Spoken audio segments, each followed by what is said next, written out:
오화 줄거리. 드디어 조르바는 오르땅스 부인과 약혼을 한다. 부활절이 되고 교회 앞마당에서 춤과 함께 노래가 울려 퍼지는 가운데 과부 소멜리나가 나타난다. 마을 사람들은 과부를 죽이려 들고 나와 조르바는 안간힘을 쓰며 이를 막으려 한다. 성당에서 과부가 돌을 맞으며 동네 사람들에게 공격당할 때 조르바는 자신의 몸을 던져 용감하게 소멜리나를 구한다.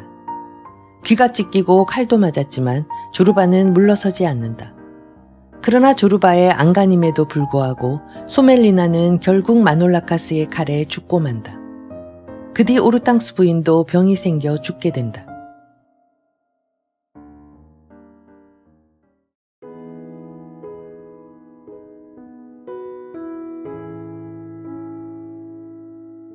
수도원 방화 사건.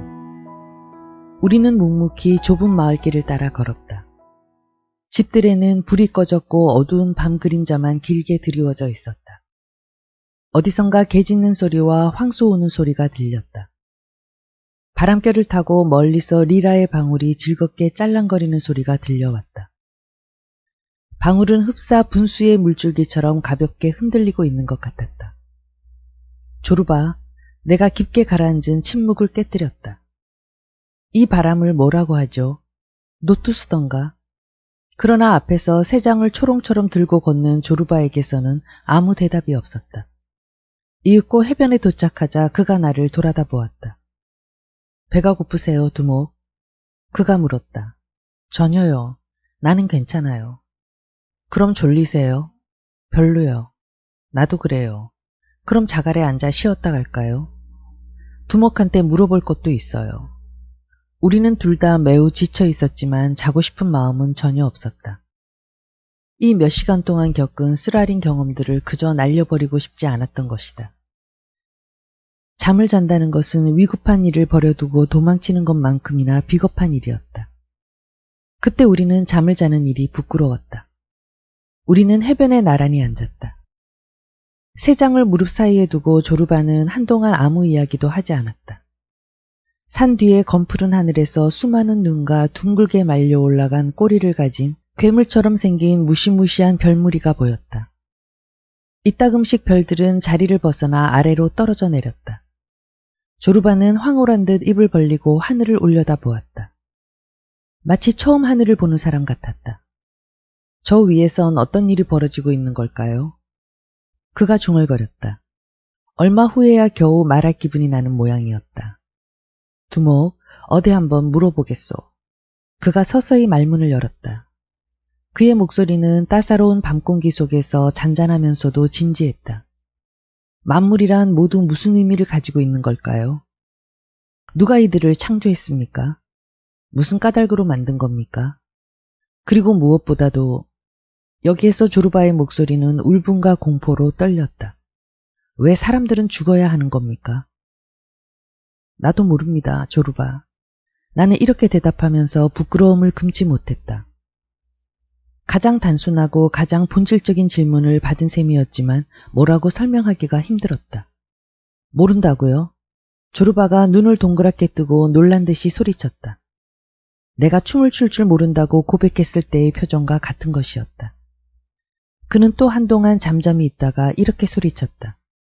아니, 당신이 읽은 그 많은 책들은 다 무엇이요? 그게 뭐가 좋다고 뭐하러 읽고 있는 거요? 그런 질문에 대한 해답이 책에 없다면 도대체 뭐가 쓰여 있단 말입니까? 책에 쓰여져 있는 건 인간의 혼미에 관한 겁니다. 조르바, 인간은 당신의 질문에 해답을 줄 수가 없답니다. 인간의 혼미라고요? 기가 막히는군요. 그가 실망한 나머지 발을 구르며 내뱉듯이 말했다. 그 소리에 앵무새가 깜짝 놀라 비명을 지르는 것처럼 울어댔다. 카나바로, 카나바로. 조용히 해, 너도. 조르바가 주먹으로 새 장을 치며 소리쳤다. 그리고는 다시 내게로 돌아앉았다. 그러면 우리가 어디에서 와서 어디로 가는지 그것은 있겠지요. 몇 년 동안 당신은 청춘을 바쳐가며 마법의 주문이 가득 쓰인 책을 읽었을 겁니다. 모르긴 해도 종이를 한 50톤은 씹어 삼켰을 거요. 그래서 얻은 게 무엇입니까? 나는 알고 있었다. 인간이 성취할 수 있는 가장 위대한 것은 지식도, 미덕도, 선도, 승리도 아닌 보다 훌륭하고 보다 영웅적이며 보다 절망적인 것, 즉 세계에 대한 신성한 경외감임을 깨닫고 있었던 것이다. 말을 왜 못합니까? 조르바가 조바심을 치며 다그쳤다. 나는 신성한 경외감의 의미를 설명해 보려고 애썼다. 조르바, 우리는 한낱 구더기에 불과합니다. 엄청나게 큰 나무에 조그만 잎사귀에 붙은 아주 작은 벌레죠. 이 조그만 잎이 바로 우리가 사는 지구입니다. 다른 잎들은 밤마다 가슴 설레이며 바라보는 모든 별들입니다. 우리는 이 조그만 잎 위에서 우리가 놓인 길을 조심스럽게 시험해보고 있는 것입니다. 우리는 잎의 냄새를 맡습니다. 좋은지 나쁜지 알아보려고 맛을 보고 그런 후엔 먹을 만한 것임을 깨닫습니다. 우리는 이 잎의 위를 두드려 봅니다. 잎은 살아있는 생물처럼 소리를 냅니다. 어떤 사람은 잎 가장자리까지 이릅니다. 겁이 없는 사람들이겠지요. 거기에서 머리를 빼고 엄청난 혼돈을 내려다봅니다. 그리고는 부들부들 떱니다. 밑바닥의 나락이 얼마나 무서운가를 알게 된 거죠. 우리는 멀리서 거대한 나무에 다른 잎들이 사각대는 소리를 듣습니다. 우리는 뿌리에서 우리가 있는 잎으로 수액을 빨아올리는 걸 느낍니다. 우리 가슴이 부풀어 오르죠. 그러나 끔찍한 나락을 내려다보고 있는 우리는 몸도 마음도 공포로 얼어붙고 맙니다. 그 순간에 시작되는 게 나는 말을 멈추었다. 나는 그 순간에 시작되는 게 바로 시라고 말하고 싶었지만 조르바가 그것을 이해할 수 없을 것 같아 말을 멈춰버린 것이다. 시작되는 게 뭐죠? 왜 말을 하다 마는 거요? 조르바가 초조한 듯이 채근했다. 조르바, 그 순간에 위험이 시작됩니다. 어떤 사람은 정신이 아찔해지거나 정신을 잃기도 하고 또 어떤 사람은 잔뜩 겁을 집어먹습니다. 이들은 자기의 용기를 북돋워줄 뭔가를 찾다가 하느님 하고 외칩니다. 또 어떤 사람은 다시 잎사귀 끝에서 시면을 내려다보고 있다가 용감하게 말합니다. 나는 저것이 마음에 들어 라고 말입니다. 조르바는 한동안 묵묵히 생각했다. 내 말뜻을 이해하려고 애쓰고 있었던 것이다. 두목, 당신도 아실지 모르겠지만 이윽고 그가 입을 열었다. 나는 날마다 죽음을 생각해요. 죽음을 마주하지만 두렵지는 않아요. 그러나 그것을 좋아한다고 생각해 본 적은 한 번도 없어요. 그것이 마음에 들다니 말도 안 돼요. 나는 마음에 든다고 말했다는 것에는 동조할 수가 없습니다. 조르바는 잠시 말을 끊었다가 다시 퉁명스럽게 내뱉었다. 그렇다고 양처럼 제 목을 삼도천의 뱃사공에게 쑥 갖다 대며 이봐요, 카론씨, 내 목 좀 잘라주게 라고 할 정도로 정신 나간 놈은 아닙니다. 나는 곧바로 천당으로 가고 싶다고요. 나는 조르바의 말을 듣자 당황했다. 법에 정해진 대로 지킬 수밖에 없다고 제자들을 훈도한 현자가 누구였던가. 필연에 순응하여 모든 필연적인 것들을 자유의지의 소산으로 바꾸어 놓으라고 한 사람은 또 누구였던가. 그것들이 해탈이나 구원에 이르는 단 하나의 길인지도 모른다.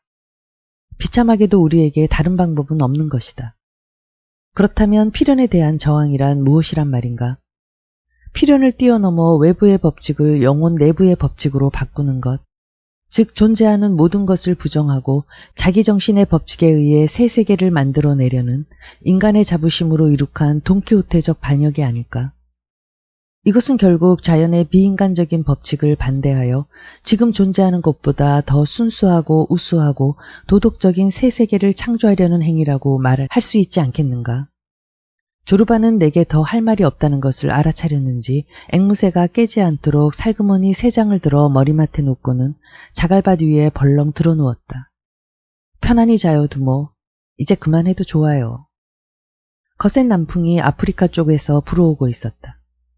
채소, 과일, 크레타의 가슴을 뒤흔들고 성장시키는 바람이었다. 나는 머리로, 입술로, 목으로 그 바람을 맞았다.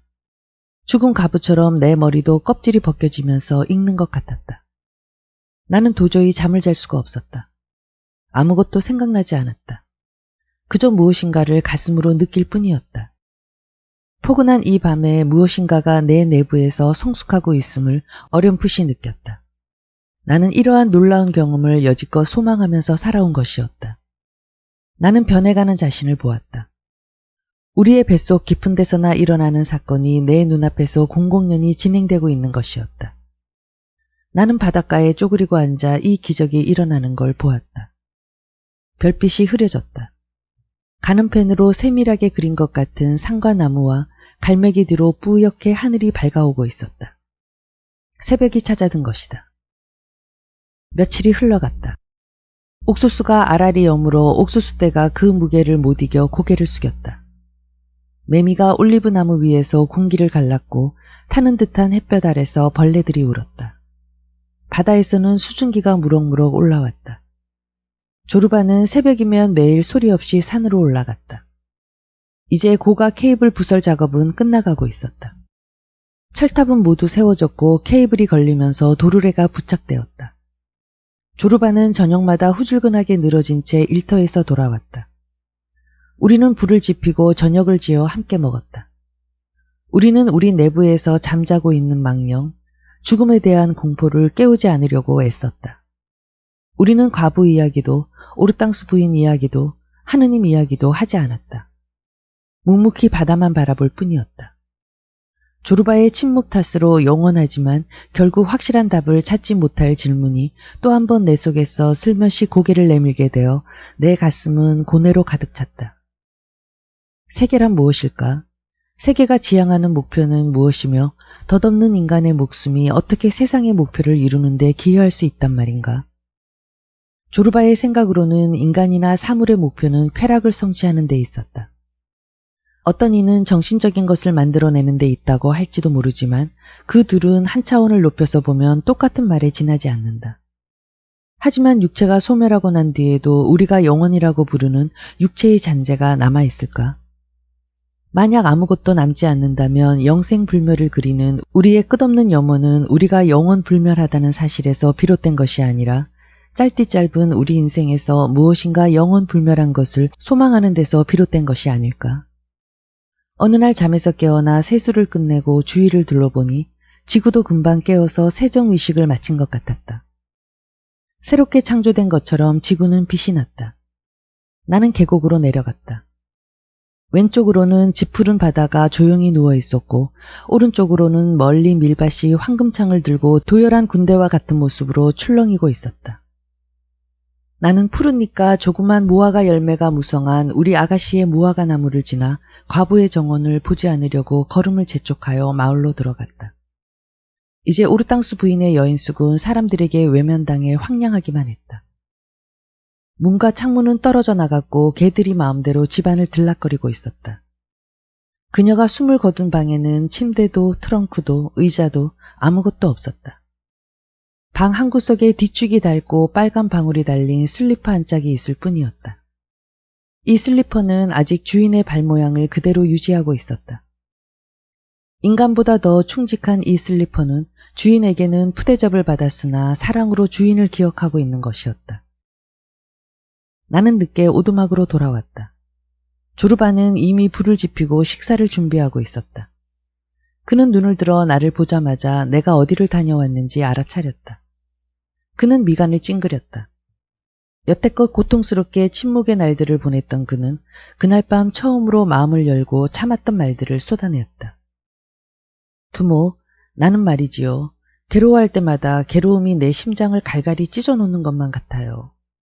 그는 자신을 합리화하려는 듯이 이렇게 덧붙였다. 하지만 내 심장이라는 게 이미 구멍이 숭숭 뚫리고 상처투성이가 된 지 오래입니다. 그 위에 다시 상처를 입었다가 아물었으니 새삼스럽게 상처 자국이 표시나지는 않아요. 내 몸은 상처가 아문 자리 투성입니다. 그래서 비교적 잘 견뎌내는지도 모릅니다. 조르바, 불쌍한 부블리나를 잘도 잊어버리는군요. 나는 조금 심했다 싶을 만큼 그를 몰아붙였다. 조르바는 성이 났는지 목청을 돋우었다. 세기를 만들려면 새 계획이 필요해요. 그가 소리쳤다. 나는 이미 지난 일은 어제로 끝냅니다. 내일 일어날 일을 미리 생각하지도 않아요. 내게 중요한 것은 오늘, 지금 이 순간에 일어나는 일뿐입니다. 나는 매 순간 자문합니다. 조르바, 지금 너는 뭘 하고 있느냐? 자고 있네. 그럼 잘 자게. 조르바, 지금 너는 무엇을 하느냐? 일하고 있네. 열심히 하게. 조르바, 자네 지금 이 순간에 무엇을 하느냐? 여자에게 키스하고 있네. 조르바, 잘해보게.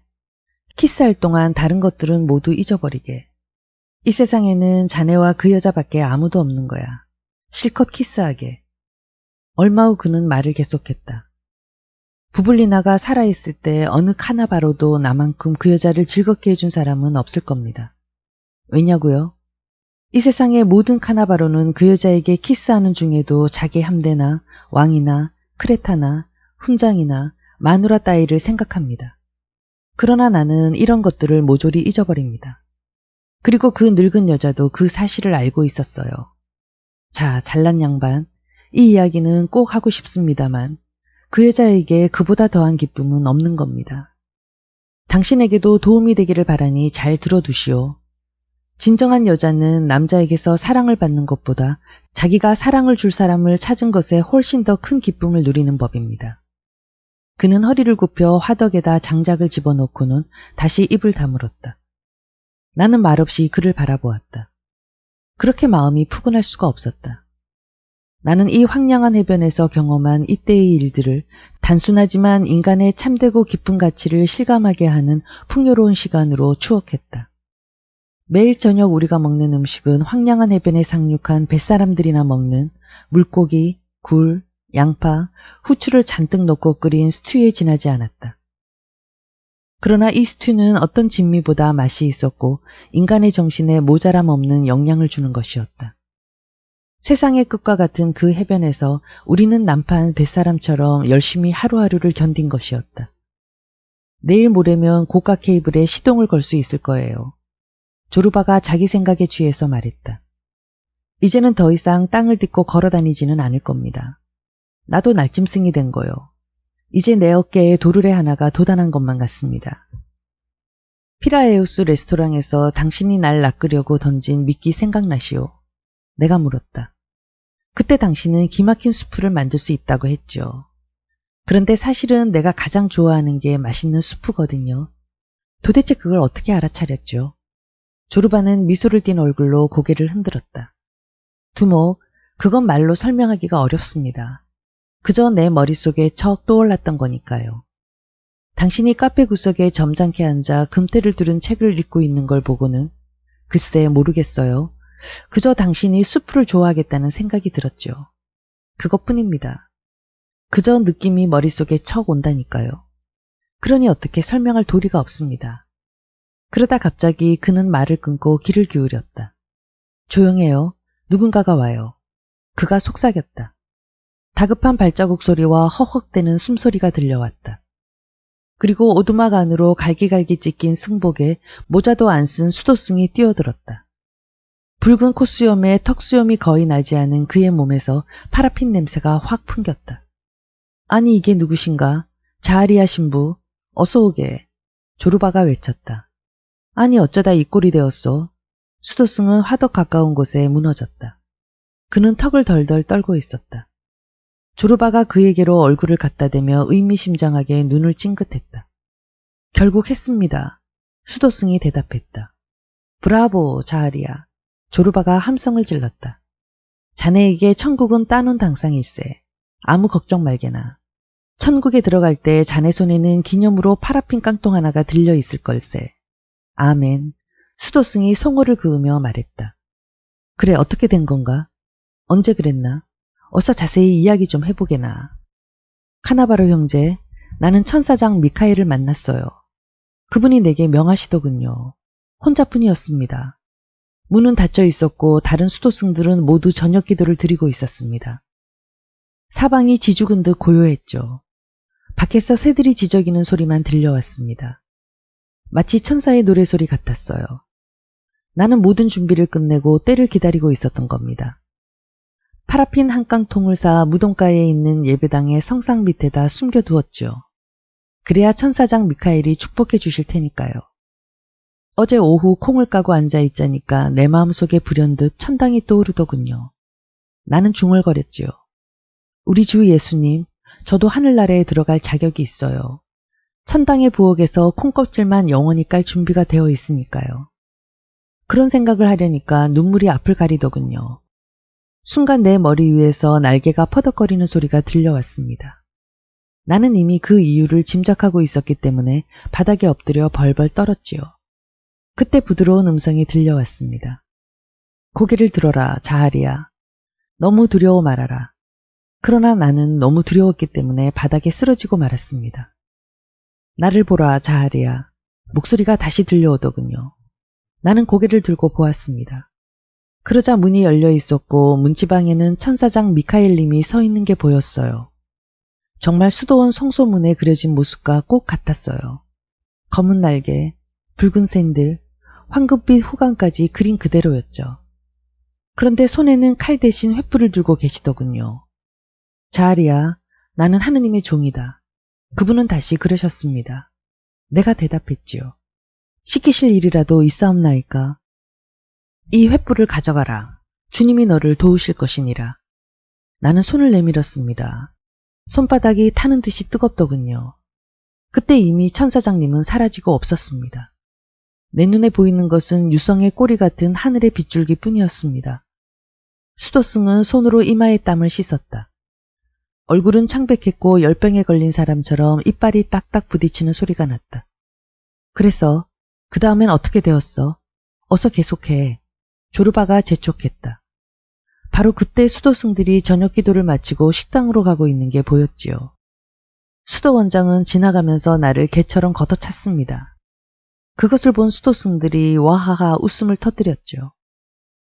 나는 아무 말도 하지 않았습니다. 천사장님이 다녀가신 다음이어서 아직도 주위엔 유황 냄새가 남아있었지만 아무도 눈치채지 못하더군요. 자네는 저녁 식사도 안 하는가? 하고 수도원장이 묻더군요. 하지만 나는 아무 대꾸도 안 했어요. 그 친구에겐 천사의 식사면 족할걸. 소돔놈 데메트리오스가 짓거렸습니다. 수도승들이 다시 와하하 웃음을 터뜨렸습니다. 나는 가만히 일어서서 묘지로 향했습니다. 그리고 거기 천사장 앞에 엎드렸습니다. 몇 시간을 엎드려 있으려니까 그분의 발이 내 목을 누르는 것 같았습니다. 시간이 화살같이 날아가더군요. 천당에서는 시간이나 세월이 그렇게 빠른 모양입니다. 마침내 자정이 왔습니다. 사방이 지죽은 듯 고요했습니다. 수도승들은 모두 잠자리에 든 다음이었죠. 나는 일어서서 성호를 긋고는 천사장님의 발에다 입을 맞추었지요. 그 뜻이 땅에서도 이루어지이다. 나는 이렇게 말한 후 파라핀 깡통을 들고 나왔어요. 이미 옷 속에는 넉마를 잔뜩 숨겨두고 있었지요. 밤은 검은 잉크를 엎지른 것처럼 캄캄했습니다. 달도 뜨지 않았지요. 수도원은 지옥만큼이나 어두웠어요. 나는 마당으로 나가 계단을 올라갔습니다. 거기가 수도원장의 침소였으니까요. 나는 파라핀을 문과 창문 그리고 벽에다 끼얹었죠. 그리고 데메트리오스의 독방 쪽으로 갔습니다. 커다란 목조 계단 전체에 파라핀을 들어붙기 시작했습니다. 당신이 시킨 대로 한 거죠. 그리고는 예배당으로 가 예수님 상 앞에 놓인 등잔의 초를 집어서 불을 켰지요. 수도승은 여기서 숨이 가빠 말을 멈추었다. 가슴 속의 불길로 그의 눈은 타는 듯했다. 할렐루야, 하나님을 찬양하리로다. 그가 성호를 그으며 고함을 질렀다. 순간 수도원 전체가 불꽃에 휩싸였습니다. 지옥의 불길이다. 나는 힘껏 소리를 지르고는 걸음아 날 살려라 도망을 쳤죠. 나는 미친 듯이 뛰었습니다. 뒤에서 종소리와 수도승들이 지르는 고함 소리가 들려왔어요. 그래도 있는 힘을 다해 뛰기만 했습니다. 새벽이 되어 나는 숲속에 숨었습니다. 사지가 떨리더군요. 해가 뜨자 수도승들이 숲을 뒤지며 나를 찾는 소리가 들려왔습니다. 그러나 하느님은 안개를 보내셔서 나를 숨겨주셨기에 나는 끝내 들키지 않았지요. 석양 무렵에 나는 또 그 목소리를 들었습니다. 자하리야, 어서 바닷가로 내려가거라. 저의 발걸음을 인도하소서, 천사장님. 저를 인도하소서. 나는 이렇게 외치면서 뛰었습니다. 나는 어디로 가는지 몰랐지만 천사장님이 내게 조명을 비춰주셨지요. 때로는 빗줄기로, 때로는 나무 위에 새를 식혀, 때로는 산을 내려오는 길이 되어 나를 인도해 주셨던 것입니다. 나는 천사장님을 믿고 온 힘을 다해 달려 내려왔습니다. 오, 그 영광 크셔라.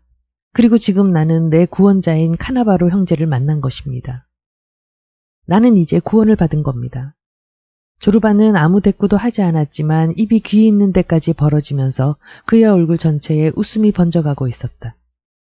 저녁이 준비되자 그는 주전자를 화덕에서 내렸다. 자하리야, 천사의 식량이 무엇이지? 그가 물었다. 마음입니다. 수도승이 성호를 그으며 대답했다. 마음이라고? 다르게 말하면 바람쯤 되나? 사람은 그것만으로는 안 되지. 이리 와서 빵과 생선 수프, 그리고 고기도 몇 조각 먹게나. 기분이 나아질 거야. 아주 힘든 일을 했네. 자, 어서 먹게. 생각이 없습니다. 수도승이 대답했다. 자하리아는 생각이 없겠지. 하지만 요셉은 어떤가? 요셉도 먹을 생각이 없을까? 요셉은 불에 타 죽었어요. 요셉의 영혼이 벼락을 맞기를. 그는 타 죽었어요. 하나님을 높이 찬양하나니. 자하리아는 무슨 큰 비밀이라도 털어놓는 것처럼 목소리를 낮추어 말했다. 요셉이 타 죽었다고? 조르바가 웃으면서 물었다. 언제? 어떻게 타 죽는 걸 보았단 말인가? 카나바르 형제, 내가 예수님 앞에서 불을 켰을 때 그놈은 바로 타 죽었습니다. 나는 불의 글씨가 잔뜩 쓰여진 검은 리본이 내 입에서 줄줄 나오는 걸 보았습니다. 불길이 요셉을 덮치자 그놈은 뱀처럼 꿈틀거리다가 결국 재로 변하고 말았지요. 오, 그 통쾌함이라니. 하나님을 찬양할지라. 나는 천당에 벌써 들어간 기분이었어요. 그는 쭈그리고 앉아있던 불가에서 몸을 일으켰다. 해변에 가서 좀 자야겠습니다. 그 명령도 함께 받았거든요. 그는 물가를 걷다가 곧 어둠 속으로 사라졌다. 조르바, 당신이 저 친구를 책임져야 해요. 내가 으름장을 놓았다. 수도승들이 저 친구를 붙잡으면 물고를 내고 말 거요. 절대 붙잡지 못할 테니까 두목은 염려 말아요. 나는 이런 일을 많이 당해봤어요. 내일 아침 일찍 나는 저 친구의 수염을 말끔하게 깎고 보통 사람의 옷으로 갈아입혀 배에 태울 겁니다. 두목은 아무것도 신경 쓸 것 없어요. 신경 쓸 만한 가치도 없는 일이니까. 이 스튜 괜찮지 않아요? 당신은 이만한 음식을 먹는 것으로 만족할 줄 아세요. 엉뚱한 일에 신경 낭비하지 말고. 조르바는 개걸스럽게 먹고 마신 다음 손등으로 수염을 쓱 닦았다. 그리고 아직 할 이야기가 남아 있었던 모양으로 나를 보며 말했다. 두목도 알아차렸을 테죠. 그 친구를 붙들고 있던 악마는 사라졌어요. 이제 저 친구는 빈 껍데기가 되어버린 겁니다. 불쌍하게도 쭉정이가 되었으니 헛짓거리는 모두 끝난 거지요. 이제부터는 보통 사람처럼 살 수 있을 겁니다. 그는 또 한참 동안 생각에 잠겨 있었다. 두목, 이 친구의 악마가 진짜 그를 조종한 것일까요? 물론이죠. 내가 대답했다. 그는 수도원을 불사르겠다는 생각에 몰입되어 있었던 겁니다. 불을 지르고 나니 그것을 부추기던 악마가 얌전해진 거지요. 고기와 술을 갈망하던 생각이 가슴에서 염으로 구체적인 행동으로 변한 거지요. 그는 금식으로 그 생각을 다듬었을 거요. 조르바는 내 말을 몇 번이고 되씹어보는 눈치였다. 그래요. 두목 말이 맞는 것 같소. 아마 내 속에도 악마가 되었던 놈 정도 들어있을 거요. 조르바, 사람이란 누구나 악마 몇 정도는 뱃속에 갖고 있으니 그건 염려 말아요. 어쩌면 많을수록 좋을지도 모릅니다. 중요한 건 이 악마들이 하는 행동은 달라도 같은 목적을 갖고 있으면 되는 거니까요. 이 말이 조르바의 마음에 든 모양이었다. 그는 그 큰 머리를 자신의 무릎 위에 기대고 생각했다. 무슨 목적 말입니까? 그가 고개를 들고 나를 바라보면서 물었다. 조르바, 내가 그걸 어떻게 알아요? 그건 설명할 자신이 없으니까 다른 걸 물어봐요. 쉽게 얘기해줘요. 그래야 내가 알아듣지요. 지금까지 나는 내 속에 든 악마가 하는 대로 내버려뒀어요. 무슨 짓을 하건 그대로 뒀지요. 어떤 이는 나를 엉큼하다고 하고 어떤 이는 정직하다고도 합니다. 또 어떤 이는 날 보고 게으르다, 또 어떤 이는 솔로몬처럼 지혜롭다고 하는 건 모두 그 때문이죠. 사람들이 말한 그대로, 아니 그 이상으로 나란 인간은 완전히 러시아 샐러드지요. 자, 그러니 두목, 이 문제를 좀 풀어보게 날 도와줘요. 도대체 무슨 목적입니까? 조르바, 내 말이 틀릴지도 모르지만 나는 인간들 중에는 세 부류가 있다고 생각해요. 소위 먹고 마시고 사랑하고 돈 벌고 명성을 얻는 걸 자기 생의 목표라고 여기는 사람들이 있죠. 또 한 부류는 자기보다 인류의 삶이라는 것에 더 관심이 있어서 그것을 목표로 삼는 사람들입니다. 이 사람들은 인간은 모두 하나라고 생각하고 인간을 훈계하며 사랑과 선행을 독려하죠. 마지막 부류는 전 우주의 삶을 목표로 하는 사람들입니다. 사람이나 짐승이나 나무나 별이나 모두 동일한데 다만 아주 지독한 싸움에 말려들었을 뿐이지요. 글쎄, 무슨 싸움이겠어요? 그것은 바로 물질을 정신으로 바꾸는 싸움일 겁니다. 조르바는 머리를 벅벅 긁었다. 두모, 내 대가리 가죽은 몹시 두꺼워요. 그런 말로는 뭐가 뭔지 알아들을 수가 없습니다. 아, 당신이 방금 말한 걸 춤으로 표현할 수만 있다면 나도 쉽게 알아들을 수 있을 텐데. 나는 낭패하여 입술을 깨물었다. 이 복잡한 생각들을 춤으로 표현할 수만 있다면 얼마나 좋겠는가. 그러나 내게는 그것이 불가능했다. 나는 내 인생을 불필요한 일로 낭비해버린 것이었다. 두모, 춤이 아니면 이야기로 풀어주어도 나는 알 수 있을 겁니다. 후세인 아가가 그랬던 것처럼 말입니다. 그는 터키인이었는데 우리의 오랜 이웃이었죠. 아주 나이가 많고 몹시 가난한 데다 마누라도 자식도 없는 아주 철저한 외톨박이었죠. 그의 옷은 형편없이 낡은 것이었지만 늘 깨끗했어요. 그는 옷을 직접 빨아입고 음식도 직접 만들고 마루를 쓸고 닦는 것도 직접 하고 밤이면 우리 집에 놀러 오곤 했습니다. 그리고 우리 조부님과 우리 할머니들과 앉아 양말을 손수 두곤 했었지요. 내가 말하는 이 후세인 아가는 성인이었습니다. 어느 날 밤 이 양반은 나를 무릎 위에 앉히고는 축복이라도 내리는 것처럼 내 손을 잡고 이렇게 말했습니다. 알렉시스야, 내 너에게 비밀을 하나 알려주겠다. 지금은 너무 어려워 무슨 뜻인지 모르겠지만 크면 이해하게 될 것이다. 그러니 잘 들어둬라. 얘야, 천당의 7풍계도 이 땅의 7풍계도 하느님을 안기엔 넉넉하지 않다. 그러나 사람의 가슴은 하느님을 안기에 충분하지. 그러니 알렉시스야, 조심해라. 내 너한테 충고하건대 사람의 가슴에 상처를 내면 안 된다. 나는 묵묵히 조르바의 이야기를 들으면서 생각했다. 나도 그처럼 내 입을 열기 시작하면 추상적인 생각들이 정점으로 결집하여 결국 이야기로 풀려나갈 수 있다면 얼마나 좋겠는가. 그러나 위대한 시인 같은 사람이나 오랜 세월 노력한 후라야 그런 경지에 이르는 걸 어떻게 하겠는가. 조르바가 일어섰다. 내 우리의 수도승이 뭐하고 있는지 가보고 잠들었으면 담요라도 한 장 덮어주어 감기에 안 걸리게 해주겠습니다. 가위도 하나 가지고 갈 겁니다. 인류 이발사는 아니지만 예쁘게 깎아줘야죠. 그는 웃으며 가위와 담요를 가지고 바닷가로 갔다. 달이 떠올라 대지 위에 신선한 빗줄기를 내리비추고 있었다. 나는 꺼져가는 불가에 홀로 앉아 조르바가 한 말의 깊이를 가늠해 보았다. 의미가 풍성하고 포근한 흙냄새가 깃든 말들이었다. 이런 말들은 존재의 깊은 곳으로부터 그런 느낌을 갖는 이상은 따뜻한 인간미를 지니고 있다는 증거가 될 것이다. 하지만 나의 말은 종이로 이루어진 것에 지나지 않았다. 내 말들은 그저 머리에서 나오는 것이어서 피가 흐르지 않는 것이었다. 말의 가치를 따질 수 있다면 그것은 그 말에 얼마나 피가 흐르는가로 가늠될 수 있을 것이다. 내가 배를 깔고 엎드려 따뜻한 화덕을 휘적거리고 있을 때 조르바가 돌아왔다. 그의 팔은 양 옆구리에서 힘없이 흔들거리고 있었고 얼굴에는 놀란 기색이 완연했다. 두모, 놀라지 마세요. 나는 벌떡 일어났다. 그 수도승 죽었소. 그가 퉁명스럽게 말했다. 죽었다고요? 바위 위에 그가 누워있는 걸 발견했어요. 달빛을 받고 가만히 있더군요. 나는 그 옆에 무릎을 꿇고 앉아서 콧수염이며 조금밖에 없는 턱수염까지 모조리 잘랐습니다. 꽤 재미가 있기에 털이란 털은 죄다 깎았습니다. 얼굴에서만도 한 파운드는 너끈하게 깎아내었을 겁니다. 그런 다음 꼴을 보니 꼭 순양처럼 보여서 배를 잡고 웃었죠. 나는 웃으면서 녀석을 잡아 흔들었습니다. 그리고 소리쳤죠. 이봐 자아리야, 어서 일어나서 성모님이 일으킨 기적을 보아라. 그런데 이게 웬일입니까? 그가 꼼짝도 하지 않는 거예요. 나는 다시 흔들었지요. 그래도 마찬가지였어요. 이 친구 그새 죽었을 리는 없고 웃기는 놈이잖아.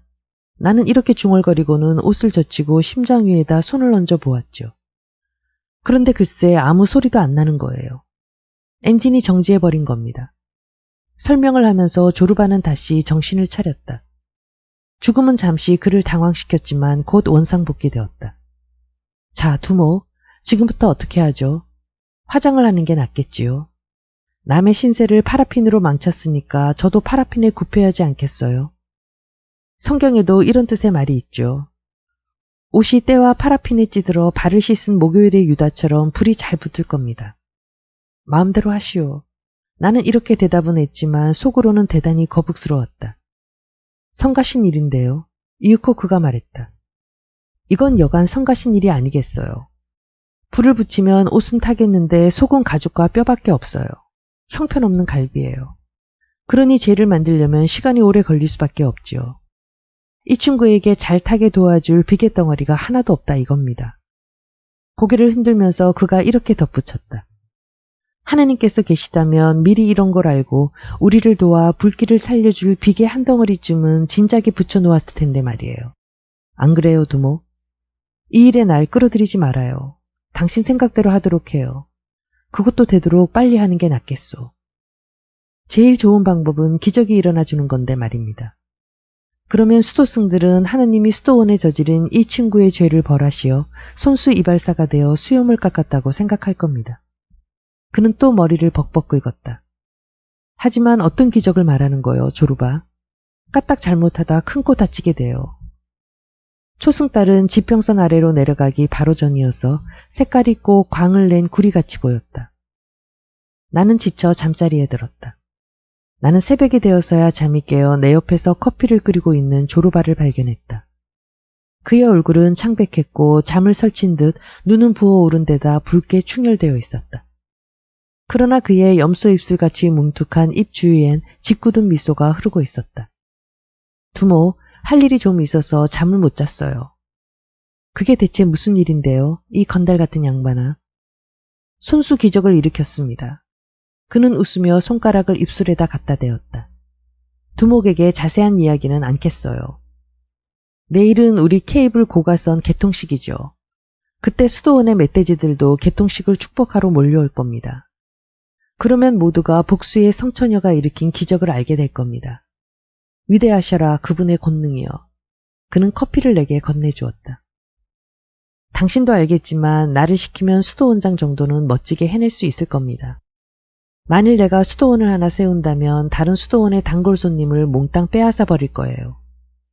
눈물을 원한다면 성상과 성자 뒤에다 젖은 스펀지 조각을 하나 숨겨두고는 마음대로 울리는 겁니다. 천둥이라고요? 기계를 하나 성상 밑에다 감춰두고 고막이 찢어질 정도로 울려버리죠. 악마요? 한밤중에 믿을 만한 수도승들을 몇 명 골라 침대 시트를 뒤집어 씌우고 지붕으로 올려보내죠. 그리고 매년 축제 때에는 절름발이, 맹인, 중풍 걸린 사람들을 잔뜩 모아놓고 다시 눈을 뜨게 하고 벌떡 일어나 성모의 은총에 감사하며 춤을 추게 하겠어요. 두모, 웃을 것 하나 없습니다. 내게 친척 한 분이 있었는데 어느 날 길을 가다 비실비실 쓰러지는 늙은 도새 한 마리를 보았답니다. 산에 버려져 다 죽어가더랍니다. 우리 아저씨는 그놈을 집으로 데려왔답니다. 그 양반은 아침마다 노새를 데리고 나가 풀을 먹이고 밤이 되면 다시 집으로 몰고 돌아왔대요. 어느 날 마을 사람 하나가 아저씨가 노새가 지나가는 걸 보고 소리를 질렀답니다. 이봐, 하랄람보스. 아, 그 늙은 놈을 어디에다 쓰려고 그러는가? 우리 아저씨가 말하기를 이건 내 거름 공장일세. 그래요, 두모. 수도원도 내 수중에 들어오면 기적의 공장으로 변할 겁니다.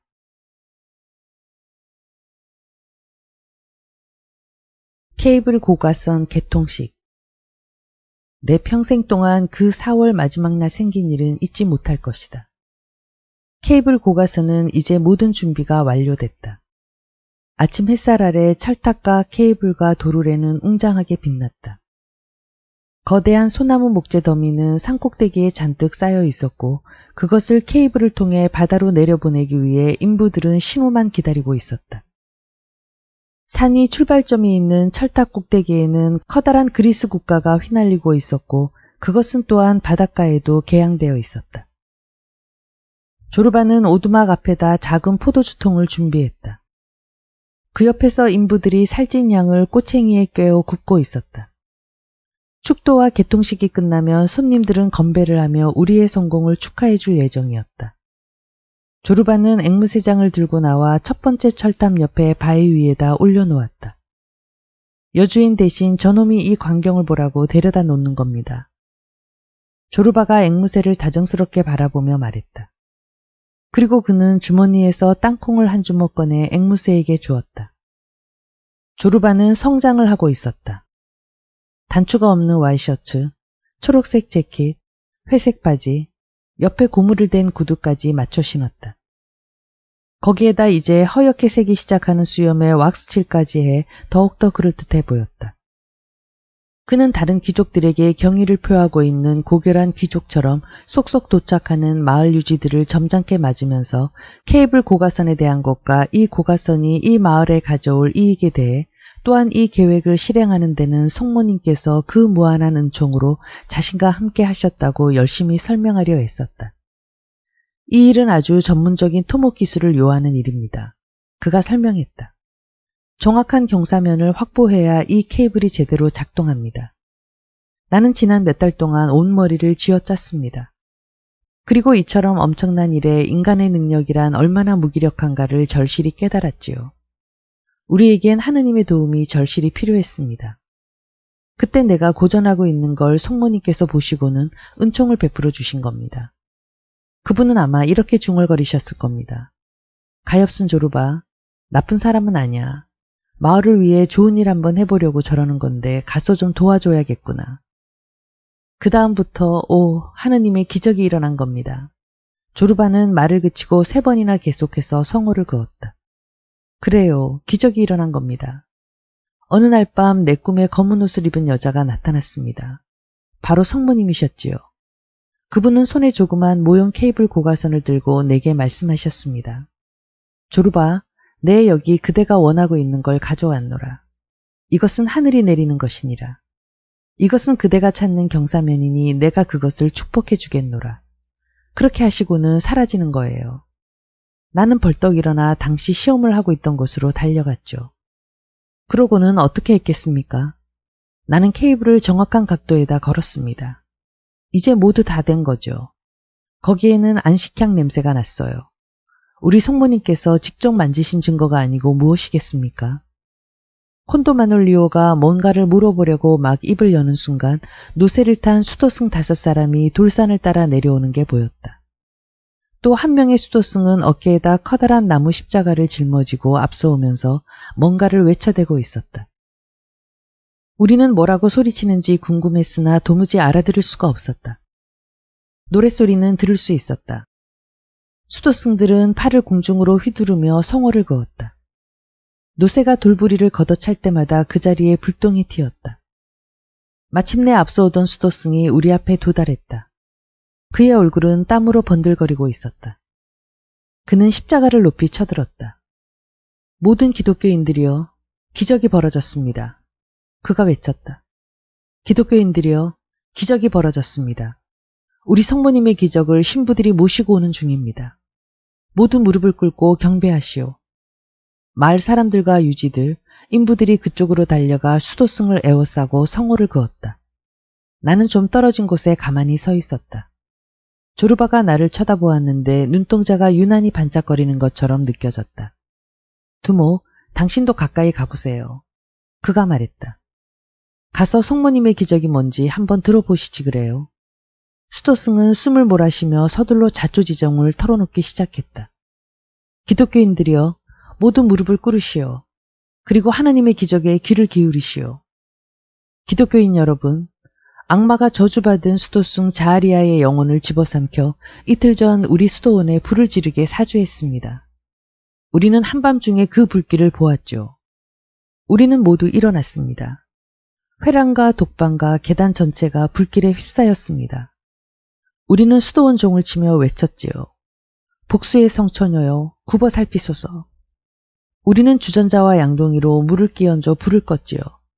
이른 아침에 마침내 불이 완전히 꺼졌습니다. 주의 이름을 찬양할지라. 우리는 예배당으로 달려가 성상 앞에 무릎을 꿇고 소리쳤죠. 복수의 성처녀시여, 그 창을 드시어 방화범의 심장을 찌르십시오. 그리고 우리는 전부 마당에 집결했는데 그때 우리의 유다 자아리아가 사라진 것을 알았지요. 그자가 불을 질렀다. 그자가 틀림없어. 우리는 소리를 지르며 그자를 추적했지요. 그러나 하루 종일 찾았지만 헛수고였습니다. 밤새도록 찾았지만 소용이 없었지요. 오늘 새벽 우리는 다시 예배당으로 갔습니다. 오 형제들이여, 거기에서 우리가 무엇을 보았는지 아십니까? 기적이 벌어진 것입니다. 자아리아는 성상의 발치에 죽어 있었습니다. 그리고 복수의 성처녀가 든 창 끝에는 그의 피가 묻어 있었던 겁니다. 주여 긍휼히 여기소서. 주여 긍휼히 여기소서. 마을 사람들이 두려움에 떨며 중얼거렸다. 그것뿐만이 아닙니다. 수도승은 침을 꿀꺽 삼키고 나서 말을 계속했다. 우리는 저주받은 자아리아를 일으키다 돌연 놀라운 것을 목격했습니다. 성처녀는 그자의 머리털과 수염을 모조리 깎아 꼭 카톨릭의 신부처럼 만들어 놓았던 것입니다. 나는 웃음을 삼키려고 온 힘을 다하면서 조르바 쪽을 돌아다 보았다. 이런 사기꾼이 있나? 내가 조그맣게 속삭였다. 그러나 그의 눈은 수도승을 향하고 있었다. 그 눈은 놀라움으로 휘둥그레진 채 깊은 감동을 받았다는 듯이 연신 성호를 그으며 경탄하고 있었다. 오 하느님, 전능하신 주님. 오 하느님, 전능하신 주님. 주님의 크신 능력은 놀랍기만 합니다. 그가 중얼거렸다. 이때 우리 앞에 도착한 다른 수도승들도 노새에서 내렸다. 수도원 안내를 맡았던 수도승은 성상을 들고 있었다. 그가 바위 위에 올라서자 사람들은 이 기적의 성처녀 앞으로 가서 무릎을 꿇었다.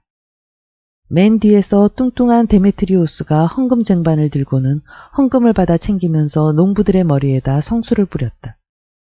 다른 수도승 셋은 그를 둘러싸고 서서 두 손을 배 위에 얹고서 찬송가를 불렀다. 그들의 얼굴은 땀으로 뒤범벅이 되어 있었다. 우리는 이 성처녀를 받들고 크레타 마을 전체를 순회할 것입니다. 뚱보 데메트리오스가 말했다. 모든 성도들이 거룩한 성처녀의 앞에 무릎을 꿇고 봉헌할 수 있게 말입니다. 우리 성스러운 수도원을 전처럼 복원시키려면 엄청난 자금이 필요하기 때문입니다. 에라 이 돼지 새끼 같은 놈. 조르바가 투덜댔다. 죽일 놈들. 이 핑계로 또 한 판 헤쳐먹을 작정이로군. 그러나 말과 달리 그는 수도원장에게 공손히 다가갔다. 수도원장님, 개통식 준비가 다 됐습니다. 성처녀께서 부디 우리 일을 축복해 주시길 바랍니다. 태양이 이미 중천으로 솟았고 바람 한 점 불지 않자 매우 더웠다. 수도승들은 국기가 매달린 철탑을 둘러쌌다. 그들은 널따란 소매로 이마에 땀을 씻으며 정초식에 올리는 기도문을 읊조렸다. 주여, 오 주여, 이 건물을 반석 위에 세우시어 물과 바람에도 흔들리지 않게 하시고, 그들은 성수 살포기를 녹그릇 속에 담갔다가 철탑, 케이블, 도르래, 조르바, 나, 농부들, 일꾼들, 바다 할 것 없이 사방에 뿌렸다. 이윽고 그들은 병든 여자를 다루는 것처럼 조심스럽게 성상을 들어 앵무새장 옆에 세우고는 빙 둘러섰다. 반대편에는 마을 장로들이 섰고 조르바는 한가운데 섰다. 나는 바다 쪽으로 비켜서서 기다렸다. 고가서는 원래 통나무 3개로 시운전할 계획이었다. 그것은 바로 성삼위 일체의 숫자에 맞춘 것이었다. 그러나 이를 바꿔서 복수의 성처녀에 대한 감사의 표시로 4번 시운전을 하기로 결정했다. 수도승과 마을 사람들 그리고 일꾼들이 저마다 송호를 그으면서 웅얼거렸다. 성부, 성자, 성신과 성처녀의 이름으로 축원하나이다. 조르바는 첫 번째 철탑 아래로 단숨에 달려가 길을 내렸다. 그것이 산 위의 인부들이 기다린 신호였다. 구경꾼들은 한 발짝 뒤로 물러서며 산 위를 바라보았다. 성부의 이름으로. 수도원장이 외쳤다. 그 순간 벌어진 일은 무엇으로도 표현할 수 없었다. 파국은 벼락과도 같이 우리에게 달려들었다. 우리에게 도망칠 사이도 주지 않고서 구조물 전체가 휘청거렸다. 인부들이 케이블에다 매달아 놓은 통나무엔 마치 악령이 붙은 듯 가속이 더해져 불꽃과 나무 조각이 공중에서 사방으로 튀었다. 잠시 후 그 나무가 바닥에 다다랐을 때는 아예 나무가 아니라 숯이었다. 조르바가 목 졸린 개 같은 얼굴이 되어 나를 바라보았다. 수도승들과 마을 사람들은 멀찌감치 비켰었고 놀란 노새들이 앞발을 쳐들며 울부짖었다. 데메트리오스는 혼이 달아날 만치 놀랐다. 주여, 자비를 내리소서. 넋이 나간 듯이 그가 중얼거렸다. 조르바가 손을 들며 말했다. 지금 것은 아무것도 아닙니다. 그가 자신 있게 말했다. 처음엔 모두 다 그런 것 아닙니까? 이제 기계가 길이 들었습니다. 자, 봐요. 그가 길을 올려 두 번째 신호를 보냈다. 성자의 이름으로. 수도 원장이 떨리는 목소리로 외쳤다. 두 번째 통나무가 풀려났다. 철탑이 흔들리고 통나무의 가속이 더해져 그것은 마치 돌고래처럼 펄떡거리며 우리 쪽으로 똑바로 돌진해 왔다. 그러나 결국 우리 앞에 도착하진 못했다. 내려오는 도중에 산산조각이 난 것이었다. 이런 젠장할 놈의 것. 조르바가 수염을 잡아뜯으며 뇌까렸다. 경사면이 아직 제대로 틀이 안 잡힌 건가? 그는 철탑 아래로 달려가 난폭하게 세 번째 깃발을 내렸다. 수도승들은 노새 뒤에 숨어서 성호를 그었다. 마을 사람들은 아예 한쪽 발을 들고 도망칠 준비를 단단히 하고 있었다. 성신의 이름으로.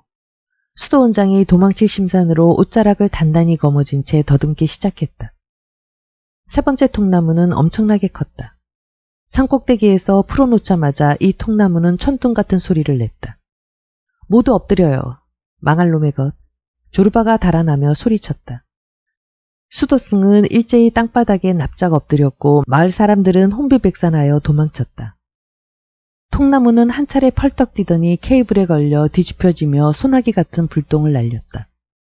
그러고는 눈 깜짝할 사이에 무시무시한 속도로 산을 타고 와 해변 모래사장을 지나 바다에 처박히며 엄청난 파도를 일으켰다. 철탑은 무섭게 휘청대고 있었다. 그중 몇 개는 이미 기울어져 있었다. 겁에 질린 노새들은 고삐를 끊고 도망쳤다.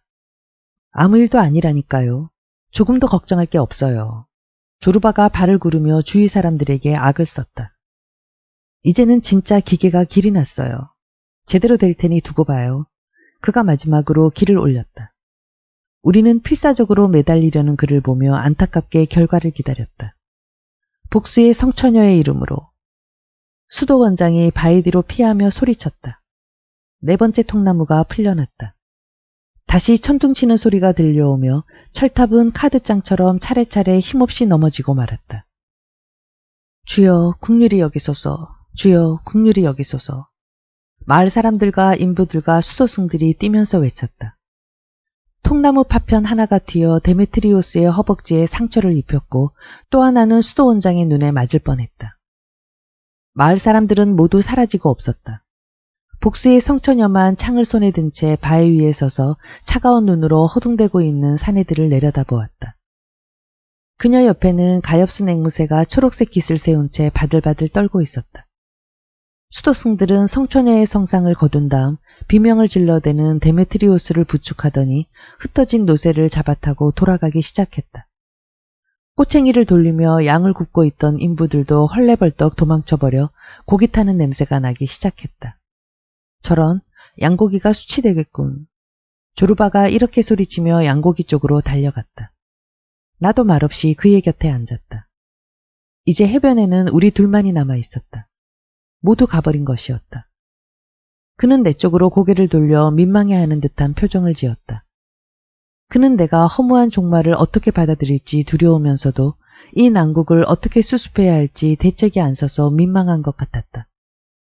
그는 신호를 보냈던 나이프로 양고기를 베어 맛을 보고는 빠른 손놀림으로 고기를 드러내어 꼬챙이채 나무에다 세워놓았다. 잘 구워졌어요.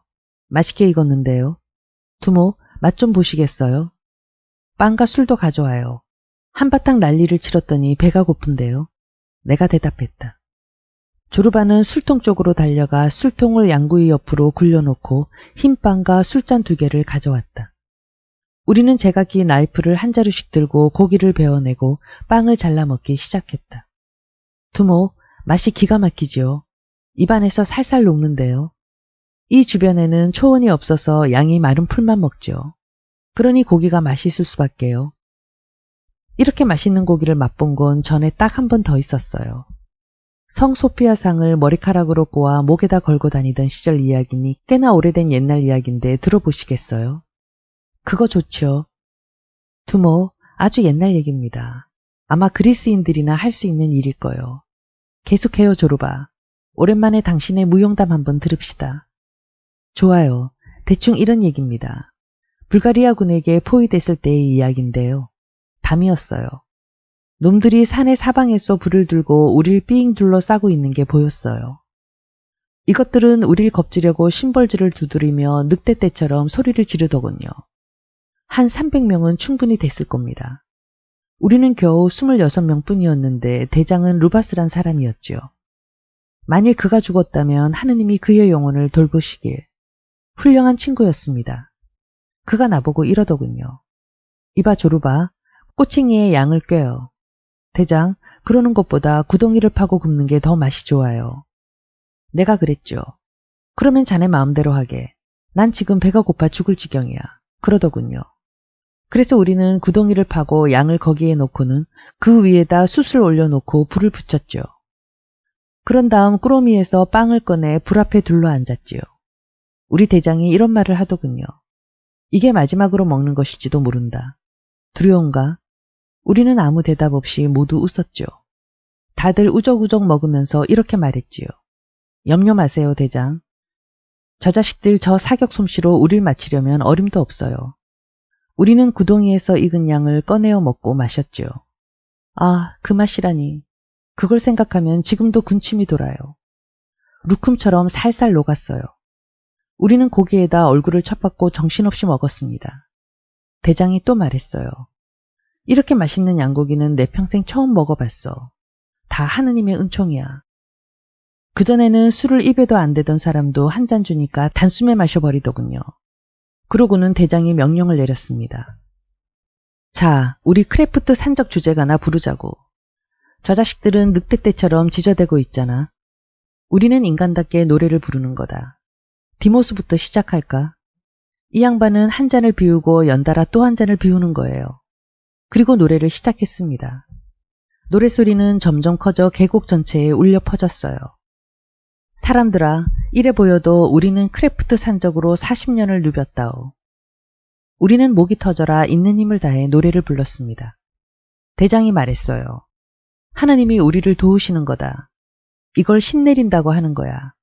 알렉시스, 자네 양의 등을 좀 보게. 뭐라고 쓰여 있는가? 나는 허리를 불 위로 굽히고 양의 등을 칼끝으로 뒤적거려 보았어요. 대장, 무덤 같은 건 없습니다. 시체도 없고요. 한 번 더 살아나갈 수 있을지도 모르겠군요. 내가 대답했습니다. 그랬더니 오랫동안 독신으로 살던 대장이 소리를 지르더군요. 하느님도 자네 말을 들으셨을 거다. 내게 아들 하나만 있으면 더 이상 원이 없겠는데 말일세. 조르바는 콩팥 근처의 살점을 큼직하게 잘라내었다. 그때 그 양 참 기가 막혔지요. 하지만 이것도 그에 못지 않습니다. 정말 근사해요. 조르바, 술잔이 비었어요. 내가 소리쳤다. 술을 가득 채우고 건배합시다. 우리는 술잔을 부딪히고 난 후 피처럼 붉은 크레타 포도주를 단숨에 들이켰다. 그 포도주를 마시자 돼지와 피가 통해 하나가 되는 듯한 기분이었다. 혈관에는 힘이 넘쳐 오르고 가슴속에는 풍성함으로 가득 차는 것 같았다. 우리에 갇힌 양이었던 사람은 사자가 되었다. 인생의 슬픔은 사라지고 그를 얽어매고 있던 고삐는 사라졌다. 짐승이나 신들이 인간과 화합하여 우주의 일부분이 되는 것 같은 기분이었다. 조르바, 양의 등짝을 봐요. 뭐라고 쓰여 있나? 어서. 내가 흥에 겨워 소리쳤다. 그는 조심스럽게 양의 등에 붙은 살점을 점여낸 다음 불빛에 비춰가며 자세히 살펴보았다. 아주 좋은데요. 그가 대답했다. 우리는 천수를 누리겠군요, 두모. 심장이 강철이에요. 그는 다시 고개를 숙이고 그것을 계속해서 살폈다. 여행할 궤가 보이는데요. 아주 긴 여행이군요. 여행 끝에는 거대한 저택이 있습니다. 두모, 이건 왕국의 수도, 아니면 내가 수문장이 될 수도원인지도 모르겠습니다. 내가 전에 말한 것처럼 밀수라도 좀 해먹을 수도원 말입니다. 조르바, 예언은 그만하고 술이나 따라요. 그 저택이 무언지 내가 가르쳐 드릴 테니. 그건 땅이고 무덤이요, 조르바. 그게 긴 여행의 종착역이죠. 행운을 빕니다, 조르바 동지. 건강하시오, 두모. 행운의 신은 앞을 못 본다고 하더군요. 가는 곳이 어딘지도 모르고 무작정 달려간대요. 우리는 그걸 만난 사람을 재수 좋은 사람이라고 부르죠. 에라 모르겠다. 행운이란 게 무슨 우라질 놈의 것입니까? 우리는 그딴 것 별로 바라지 않죠. 두모, 안 그래요? 물론이요, 조르바. 건강이 최고요. 우리는 실컷 마시고 양고기를 모조리 먹어 치웠다. 그러고 나니 세상이 좀 더 환해진 것 같았다. 바다는 푸근했고 대지는 배의 갑판처럼 흔들렸고 두 마리 갈매기는 서로 뭐라고 제잘거리며 자갈밭 위를 나란히 걸어갔다. 나는 자리에서 일어났다. 조르바, 이리 와서 춤 좀 가르쳐줘요. 조르바가 펄쩍 뛰어 일어났다. 그의 얼굴은 기쁨으로 빛나고 있었다. 춤이라고요? 정말 춤이라고 했나요? 야호, 이리 와요.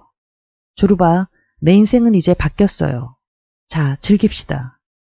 처음엔 제인 베키코를 가르쳐드리지. 이건 아주 거친 군대식 춤이지요. 게릴라 노릇할 때 싸움에 나가기 전에 늘 이 춤을 추곤 했지요. 그는 구두와 자주색 양말을 벗었다. 겨우 셔츠만 남았지만 그래도 더운지 그것마저 벗어버렸다. 두목, 내 발을 잘 봐요. 그가 나를 끌어당겼다. 자, 보세요. 그는 발을 내뻗으면서 발가락만으로 땅을 살짝 건드리더니 그 다음 발을 세웠다. 두 발이 맹렬하게 스텝을 밟자 땅바닥에서는 북소리가 나기 시작했다. 그가 내 어깨를 흔들었다. 자, 같이 해봐요. 우리는 함께 춤을 추었다. 조르바는 내게 춤을 엄숙하고 끈기 있게 가르치면서 틀린 부분은 부드럽게 고쳐주었다. 나는 차츰 대담해졌다. 내 가슴은 새처럼 날아오르는 기분이었다. 브라보, 아주 좋아요. 조르바는 박자를 맞추느라고 손뼉을 치며 외쳤다. 브라보, 젊은이. 종이와 잉크는 지옥으로나 던져버려. 상품과 이익 따위, 광산, 인부, 수도원, 그따위 것들은 모두 잊어요. 이것 봐요. 당신이 나의 언어인 춤을 배우면 우리가 서로 나누지 못할 이야기가 어디 있겠어요? 그는 맨발로 자갈밭을 짓밟으면서 손뼉을 쳤다. 두모, 당신에게 할 말이 무척 많아요. 당신만큼 다른 사람을 사랑해 본 적은 없을 거요. 하고 싶은 말이 쌓이고 쌓였지만 내 입으론 못해요. 대신 춤으로 보여드리겠소. 자, 갑시다. 그는 공중으로 뛰어올랐다. 팔다리에 날개가 달린 것처럼 가벼워 보였다. 그가 바다와 하늘을 등지고 펄쩍 날아오르자 마치 반란을 일으킨 대천사처럼 느껴졌다. 그는 하늘을 향해 이렇게 외치는 것만 같았다. 전능하신 하나님, 당신이 날 어쩌겠습니까? 기껏해야 생명을 가져갈 수밖에 더 있습니까? 좋아요. 나를 데려가세요. 그래도 좋아요. 나는 분풀이도 실컷 했고 하고 싶은 말도 실컷 했고 춤출 시간도 있었으니 더 이상 당신의 은총은 필요 없어요. 나는 처음으로 조르바의 춤을 바라보며 죽음을 극복하려는 인간의 처절한 몸부림을 이해했다. 나는 조르바의 인내와 그 민첩함, 자부심에 찬 몸놀림에 감탄했다.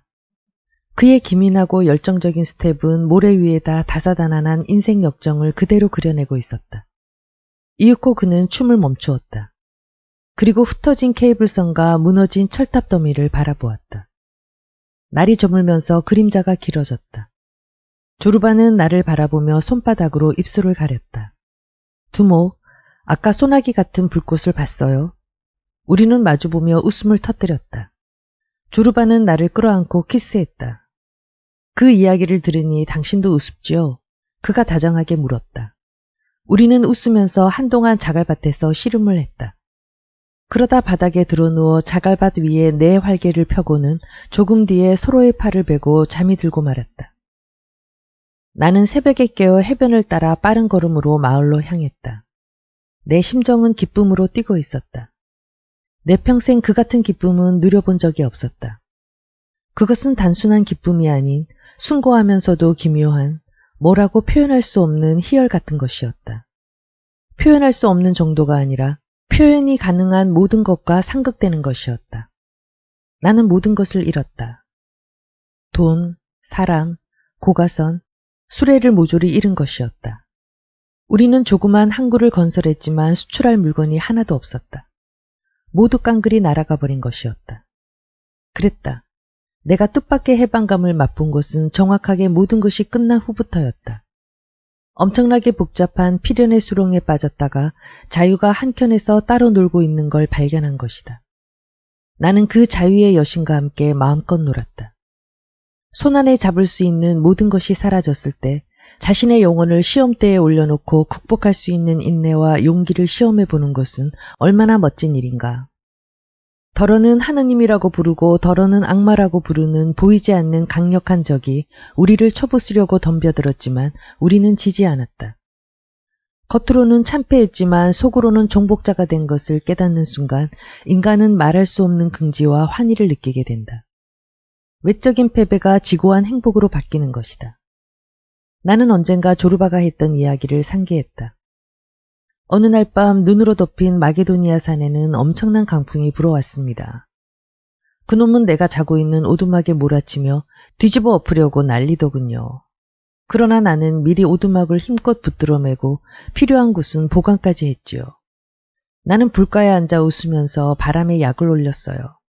이봐, 아무리 발광해봐야 내 오두막에는 들어올 수 없어. 내가 문을 열어주지 않을 테니까. 내 불을 끌 수도 없지. 내가 이 오두막을 뒤집으려고 그렇게는 안 될걸 하면서요.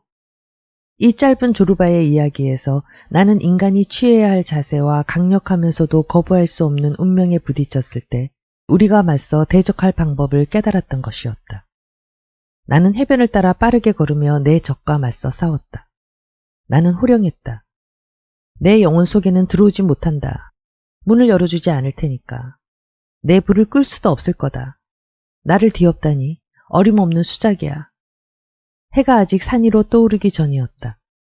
물에 비친 하늘은 갖가지 색깔로 어우러졌다. 청록, 초록, 분홍, 진주빛이 흔들리며 빛났다. 무태 올리브 나무 속에는 작은 새들이 아침 햇살에 잠을 깨어 제잘거리고 있었다. 나는 이 황량한 해변에 작별을 고하면서 내 가슴 깊숙이 새기기 위해 천천히 물가를 거닐었다. 나는 이 해변에서 수많은 환희와 즐거움을 체험했다. 조르바와 함께한 생활은 내 가슴을 보다 넓게 키워주었다. 그의 이야기들은 내 영혼을 편안히 쉬게 했다. 날카로운 직관과 독수리같이 거친 야성을 함께 소유한 그는 지름길을 찾아 곧장 돌진해 가서는 다른 사람들의 노력의 결실보다 더 큰 것을 이루어내기도 했다. 내 상념을 깨뜨리며 한 무리의 남자들과 여자들이 음식과 포도주병을 담은 바구니를 메고 지나갔다. 5월 첫날을 자축하러 밭으로 가는 것이다. 처녀 하나가 노래를 부르고 있었는데 그 소리는 봄철 시냇물처럼 싱그러웠다. 그때 이제 젖가슴이 봉긋하게 부풀기 시작하는 소녀 하나가 가뿐심을 몰아쉬며 내 옆을 지나 높은 바위 위로 기어 올라갔다. 검은 수염에 얼굴이 창백한 사나이가 화를 내며 그녀를 쫓아가고 있었다. 어서 내려와, 내려오라니까. 그가 목신 소리로 불렀다. 그러나 소녀는 볼을 붉힌 채 두 팔을 들어 머리 뒤쪽으로 깍지를 끼고는 땀으로 젖은 몸을 부드럽게 흔들며 노래를 부르기 시작했다. 웃으며 얘기해요. 울면서 얘기해요. 좋아하지 않는다고 얘기해봐요. 나는 아무렇지도 않으니까요. 내려와. 어서 내려오라는데. 다시 털보사내가 소리쳤다. 그는 쉰 목소리로 애원과 위협을 되풀이하고 있었다. 그는 바위 위로 뛰어올라 소녀의 발목을 잡아 거칠게 잡아당겼다. 그러자 소녀는 자지러지게 울음을 터뜨렸다. 마치 자기 감정을 폭발시켜 줄 만한 이런 난폭한 행동을 기다리고 있었던 것처럼. 나는 걸음을 재촉했다. 이런 식의 예상치 못한 환희의 표현은 내 가슴을 뒤흔들었다. 문득 늙은 사이렌이 생각났다. 뚱뚱하고 짙은 향수 냄새를 풍기고 질리게 키스를 한 그녀의 모습이 떠올랐다. 그러나 이제 그녀는 땅속에 누워 있었다. 몸은 이미 부패하여 초록색으로 변해 있을 것이고 피부는 터져 체액이 새어나오고 구더기가 우글거리고 있을 터였다. 나는 끔찍해서 고개를 흔들었다. 우리는 이따금씩 밤낮으로 지하 공장에서 일하는 막강한 지배자, 구더기의 존재를 깨닫는다. 그러나 우리는 재빨리 외면하게 된다. 어떤 것이든 참을 수 있지만 부패한 몸에서 자라는 하얀 벌레만은 견딜 수가 없기 때문이다. 나는 마을로 들어가는 길에 트럼펫을 불려고 하는 우체부를 만났다. 선생님, 편지입니다. 그가 이렇게 말하며 파란 봉투를 내게 건네주었다. 나는 겉봉에 쓰인 글씨를 알아보고 기쁨으로 가슴이 터질 듯했다. 나는 서둘러 나뭇가지를 헤치고 올리브 숲으로 들어가 편지를 뜯었다. 짧은 편지였는데 다급하게 쓴 흔적이 엿보였다. 나는 단숨에 읽었다. 우리는 그루지아 국경에 도착했네. 쿠르드에서 간신히 탈출한 셈이네. 마침내 나는 행복이 무언가를 깨달았네. 그 이유는 내게 행복이란 의무를 이행하는 데 있다. 의무가 무거우면 무거울수록 보람은 그만큼 더 큰 법이라는 옛말이 지금 이 순간 그대로 실감되어 오기 때문이네. 이 쫓기며 쓰러져가는 무리는 며칠 후면 바툼에 도착할 걸세. 조금 전에 이런 내용의 전보를 받았네. 첫 배가 눈앞에 보이고 있음. 여우 같은 아내와 토끼 같은 자식들을 거느린 이 수천 명의 성실한 그리스 지성인들은 마케도니아와 트라세로 돌아가는 것이라네. 우리는 이 새롭고 생기 넘치는 피를 그리스의 핏줄에다 수혈하려는 것이네. 내가 지쳐서 녹초가 된 건 사실일세. 하지만 이 순간 그런 건 아무것도 아니라네. 친구여, 우리는 마침내 승리했네. 나는 행복하다네. 나는 편지를 주머니에 놓고는 다시 걸음을 옮겼다. 나 역시 행복했다. 나는 산으로 오르는 가파른 길을 따라 걸으면서 향긋한 백리향 가지의 장가지를 손가락으로 문질렀다. 정오가 가까워 내 그림자는 발밑으로 줄어들었다. 황조롱이가 머리 위를 맴돌았다. 날개를 어찌나 빨리 움직이는지 그대로 멈춰 있는 것처럼 보였다. 관목숲에서 자고새가 내 발자국 소리를 듣고는 놀라 푸르르 날아올랐다. 나는 행복했다. 시원하게 노래라도 불러 이런 내 감정을 털어놓을 수 있으면 얼마나 좋을까. 그러나 내 입에서는 외마디 소리만 새어나올 뿐이었다. 나는 내 자신을 놀렸다. 지금 어떻게 된 거 아냐? 그럼 자네도 옛날처럼 조국을 아직 사랑하긴 하는 모양이군. 대충 해두고 정신 차리게. 그러나 나는 기쁨을 이기지 못해 걸으면서도 혼자 괴성을 질렀다. 그때 근처에서 염소목에 달린 방울이 딸랑거리는 소리가 났다. 잠시 후 바위 사이에서 검은색, 고동색, 회색의 염소들이 햇살을 받으며 나타났다. 순염소는 앞에 서서 목을 빳빳하게 세우고 있었다. 냄새가 진동했다. 이봐요, 노형. 어딜 그렇게 급하게 가는 거요? 아니면 뭘 쫓고 있는 건가요? 양치기가 바위 위에 서서 손가락을 입에 놓고 휘파람을 불고 있었다. 급한 일이 있다네. 나는 이렇게 대답하며 계속 올라갔다. 잠깐만 기다려요. 이리 와서 염소젖을 한 모금 마시면 힘이 날 거요. 양치기가 바위에서 바위로 건너뛰며 소리쳤다. 급한 일이 있다고 했을 텐데 나도 소리를 되질렀다.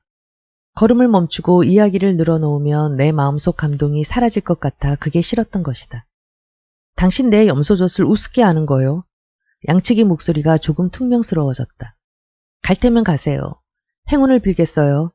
그가 다시 손가락을 입에 놓고 휘파람을 불자 염소떼와 개들이 바위 뒤로 사라져버렸다.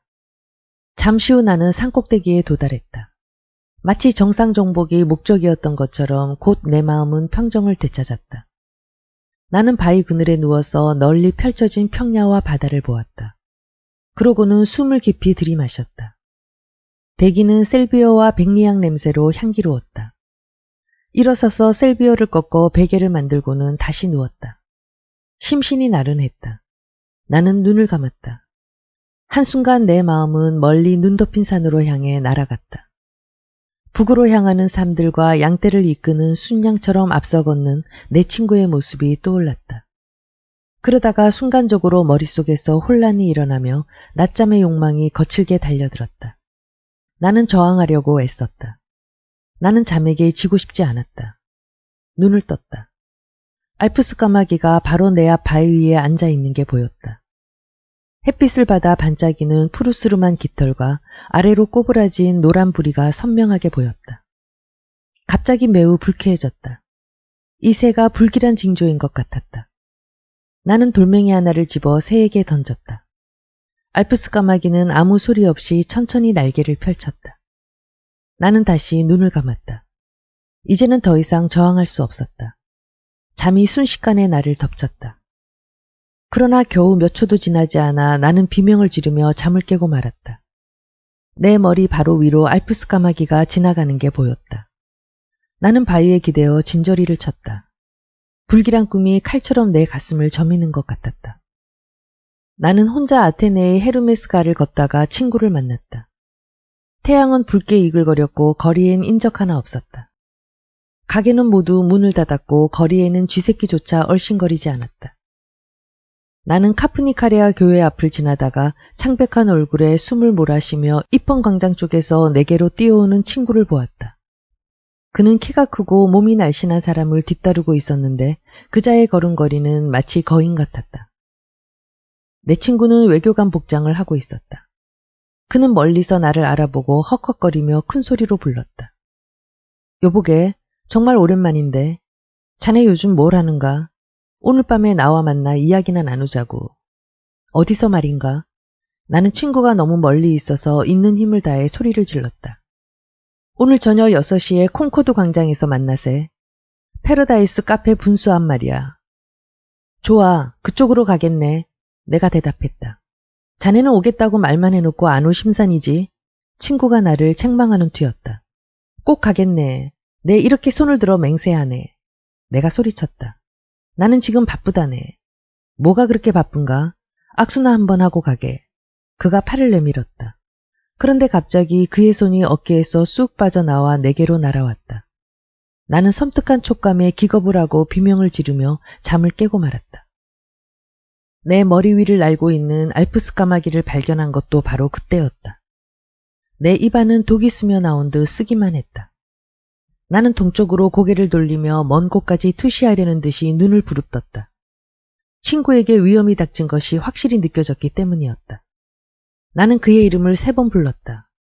스타브리다키, 스타브리다키, 스타브리다키. 나는 그에게 용기를 주고 싶었다. 그러나 내 목소리는 겨우 몇 야드를 나가다 대기 속에 섞여버리고 말았다. 나는 피로로 불길함을 떨쳐버리기 위해 있는 힘을 다해 산길을 달려 내려왔다. 이따금씩 내 머리는 몸을 관통하여 영혼에 도달하는 신비스러운 메시지의 의미를 해독하려 했지만 소용이 없었다.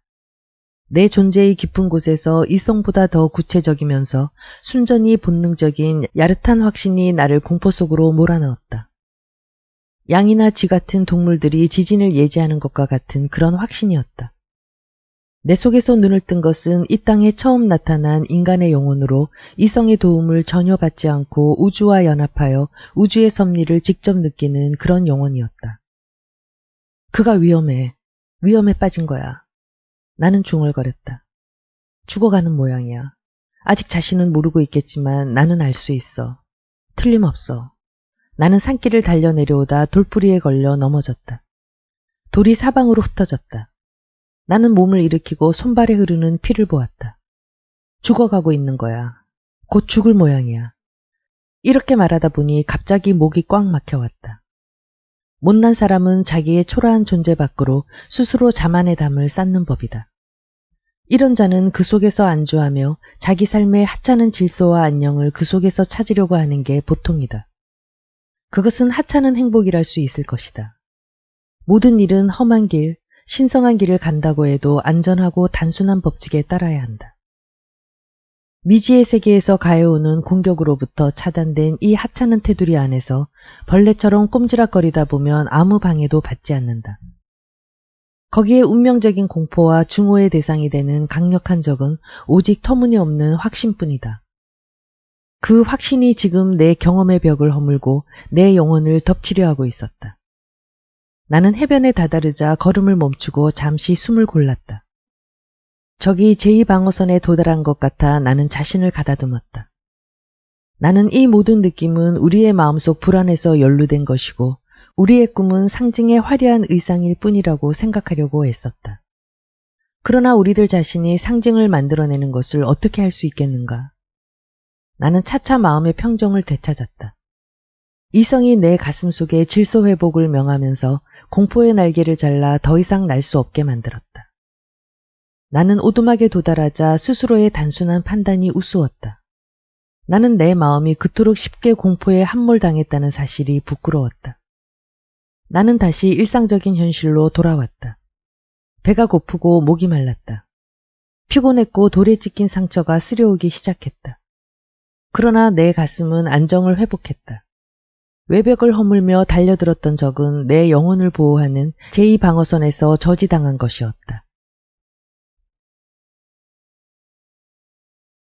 풍운하의 최후.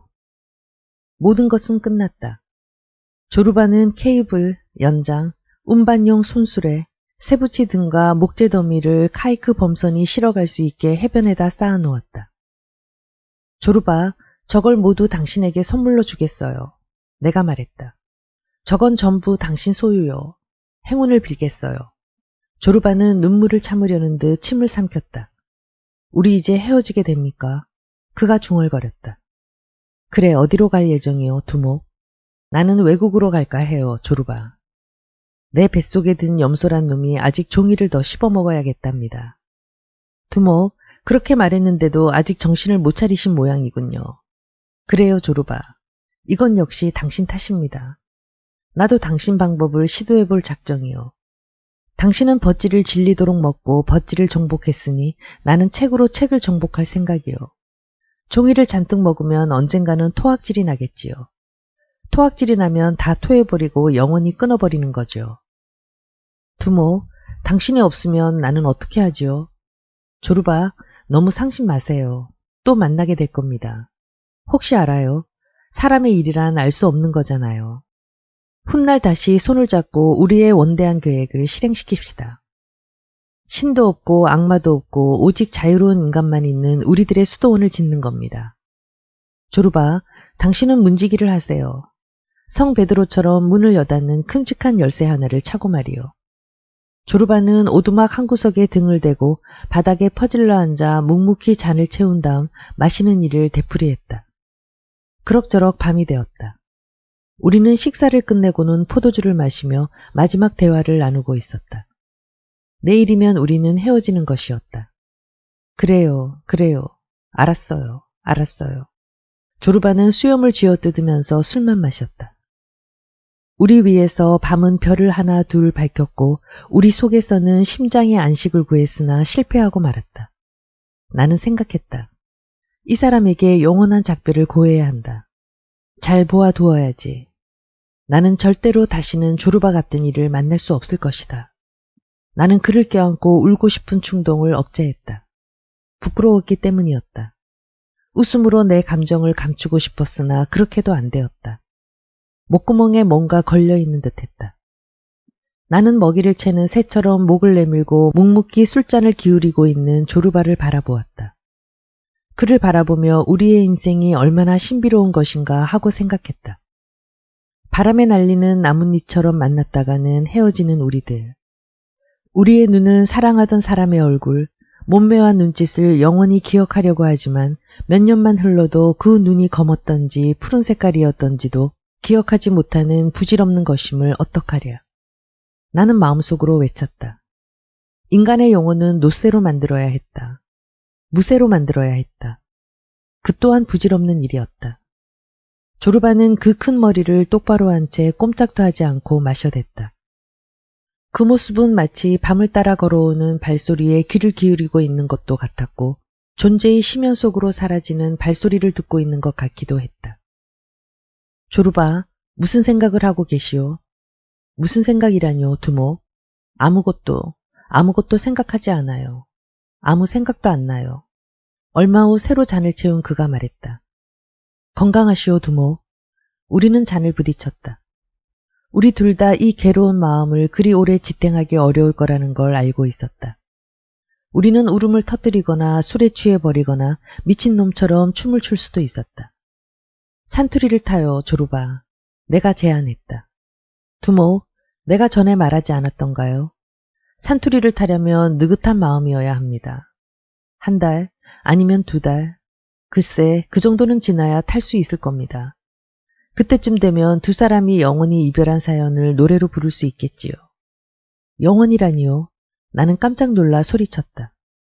나는 이 엄청난 말을 혼자 생각했던 적은 있지만 밖으로 나오게 되리라고는 생각지 못했다. 그래서 몹시 놀란 것이었다. 영원이지요. 조르바는 힘들여 침을 삼키면서 대답했다. 그래요, 영원이지요. 조금 전에 다시 만난다느니 수도원을 짓는다느니 하는 건 나 같은 놈을 달래려고 할 때나 쓰는 말이지요. 나는 그런 말을 믿지 않아요. 그렇게 되지 않을 것을 아니까 말이요. 우리가 계집들처럼 그렇게 서로 위로해야 할 만큼 약한가요? 물론 아니지요. 그러니까 영원이지. 나 당신과 함께 있을 수도 있어요. 나는 조르바의 필사적인 거부에 당황하고 말았다. 당신과 함께 갈 수도 있어요. 나는 자유로우니까. 조르바가 고개를 가로저었다. 아니요. 당신은 자유롭지 않아요. 그가 속삭였다. 당신이 묶인 줄이 다른 사람의 그것과 다를지는 모르지요. 그래요, 두모. 당신은 긴 줄에 매여 있습니다. 당신은 그 사이를 오고 가면서 그걸 자유롭다고 생각하겠지요. 그러니 당신은 그 끈을 잘라버리지 못해요. 그런 끈은 자르지 않으면 언젠가는 자르게 될 거예요. 내가 오기를 부렸다. 조르바의 말이 내 상처의 전곡을 찔렀기 때문이었다. 두모, 그건 당신에겐 불가능해요. 아주 어렵습니다. 그러려면 단순해져야 합니다. 아시겠어요? 당신이 가진 모든 걸 버려야 합니다. 하지만 당신에겐 좋은 머리가 있으니까 어떻게든 할 수 있겠지요. 인간의 머리란 식료품 상점과 같은 거예요. 계속 계산합니다. 얼마를 지불했고 얼마를 벌었으니까 이익은 얼마고 손해는 얼마다. 머리는 좀스러운 가게 주인이지요. 가진 걸 다 걸어볼 생각은 않고 꼭 비상금을 남겨둡니다. 그러니 끈을 자를 수 없지요. 아니, 자르다니요. 오히려 더 붙잡아 맬 뿐이요. 그 멍청한 놈은. 끈을 놓쳐버리면 머리라는 멍청이는 어쩔 줄 몰라 허둥지둥합니다. 그러면 모든 게 막을 내리는 거죠. 그러니 인간이 이 끈을 자르지 못한다면 살 재미가 뭐 있겠어요? 노란 뱃죽국 마시지. 멀건 뱃죽국 말이요. 럼주 같은 맛이 나야 하는데 말이요. 이래야 인생을 제대로 보게 되는데. 그는 묵묵히 술을 더 마시고 나서 말을 계속했다. 두모, 날 용서해 주시오. 나는 무식한 촌놈이요. 내 말은 구두에 묻은 진흙처럼 거칠고 너저분하지요. 나는 아름다운 문장이나 인사치레 같은 걸 못해요. 할 수가 없어요. 하지만 나는 알아요. 당신은 모두 이해할 거라는 걸 말입니다. 그는 잔을 비우고 나를 바라보았다. 그래요. 당신은 모든 걸 이해하지요. 갑자기 그는 화가 난 사람처럼 소리쳤다. 이해하고 말고. 그래서 당신에겐 안식이 없는 거요. 이해하지 못하면 편안할 텐데. 뭐가 모자라요? 젊겠다, 돈도 있겠다, 건강하겠다, 사람 좋겠다, 천하에 부족한 게 있나요? 하나도 없지. 한 가지만 제외하고. 그게 없으면 두모, 글쎄요. 그는 다시 그 큰 머리를 흔들며 입을 다물어 버렸다. 나는 울고 싶은 기분이었다. 조르바의 말이 모두 다 옳았다. 어릴 때부터 나는 초인에 대한 갈망과 충동에 사로잡혀 이 세상 일에 만족하지 못했다. 그러나 차츰 나이를 먹으면서 나는 얌전해졌다. 나는 한계를 정하여 가능한 것과 불가능한 것, 인간적인 것과 신적인 것을 나누고 신에게로 띄운 내 연을 놓치지 않으려고 꼭 붙잡고 있었다. 그때 큼직한 유성 하나가 하늘을 가로질러 날았다. 조르바는 놀라 눈이 휘둥그레졌다. 유성을 처음 보는 사람 같은 표정이었다. 저 별 봤어요? 그가 물었다. 그래요. 우리는 또 잠잠했다. 그때 조르바가 갑자기 비쩍 마른 목을 쑥 뻗고 가슴을 내밀더니 짐승처럼 울부짖었다. 그 소리는 곧 인간의 말이 되고 조르바의 가슴 속에서 단조롭고 슬프고 고족한 멜로디로 뽑혀나왔다. 돼지의 심장이 둘로 갈라지며 거기에서 달콤한 동물이 흘러나왔다. 나는 내 내부에서 나를 격려하고 내게 희망을 주던 힘줄이 서서히 흐물흐물해져 가고 있음을 깨달았다. 이키 키클릭 베르테페데 오티요루 오토메데 키클릭 베민 데르팀 예티요루 아만 아만. 모래알 고운 사막은 끝없이 펼쳐져 있다. 끓어오르는 대기는 분홍, 파랑, 노랑으로 춤추고 관자놀이는 뜨겁게 용소듬친다. 용어는 화답이 없어 기성을 지르며 날뛴다. 내 눈에 눈물이 고인다. 작은 언덕 위에서 붉은 다리의 자곳새 한 쌍이 울고 있네. 내 슬픔만으로도 충분하니 자곳새여 울지 말아라. 어찌할꼬 어찌할꼬. 조르바는 아무 말도 하지 않고 손가락을 재빠르게 움직여 눈썹 위의 땀을 닦아내었다. 그리고는 고개를 숙이고 바닥만 내려다보았다. 그 터키 노래는 어떻게 알게 된 것인가요? 얼마 후에 내가 물었다. 낙타무리의 노래입니다. 사막을 지날 때 부르지요. 몇 년 동안 불러본 적도 없고 잊고 있었는데 지금 갑자기 떠올랐습니다. 고개를 들었다. 그의 목소리는 컬컬했다. 목구멍에 뭐가 걸린 듯한 목소리였다. 두모, 주무셔야겠군요. 칸디아행 배를 타려면 일찍 일어나야 합니다.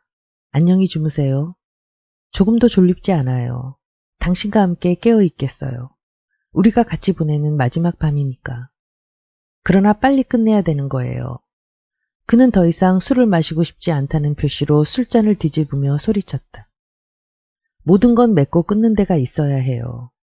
남자가 담배와 술과 노름을 끊을 때처럼 말입니다. 그리스 영웅 팔리카리처럼 말이요. 우리 아버지는 진짜 팔리카리였지요. 나 같은 건 그 양반 발치에도 못 미쳐요. 그 양반이 훅 불기만 해도 난 날아가 버릴 거예요. 우리 아버지는 늘상 사람들 입에 오르내리는 고대 그리스인들과 비슷했지요. 악수를 할 때면 손을 부서지도록 잡습니다. 나는 이렇게 얌전히 이야기하지만 우리 아버지는 고함치지 않으면 노래를 불렀습니다. 그 양반 입에서 사람말 같은 게 나온 적은 거의 없어요. 악덕이란 악덕은 두루 갖춘 이 양반도 뭔가를 잘라야 할 때는 칼로 베듯이 잘라버립니다. 한 가지 예를 들지요. 이 양반은 언제나 담배를 굴뚝같이 피워댔습니다.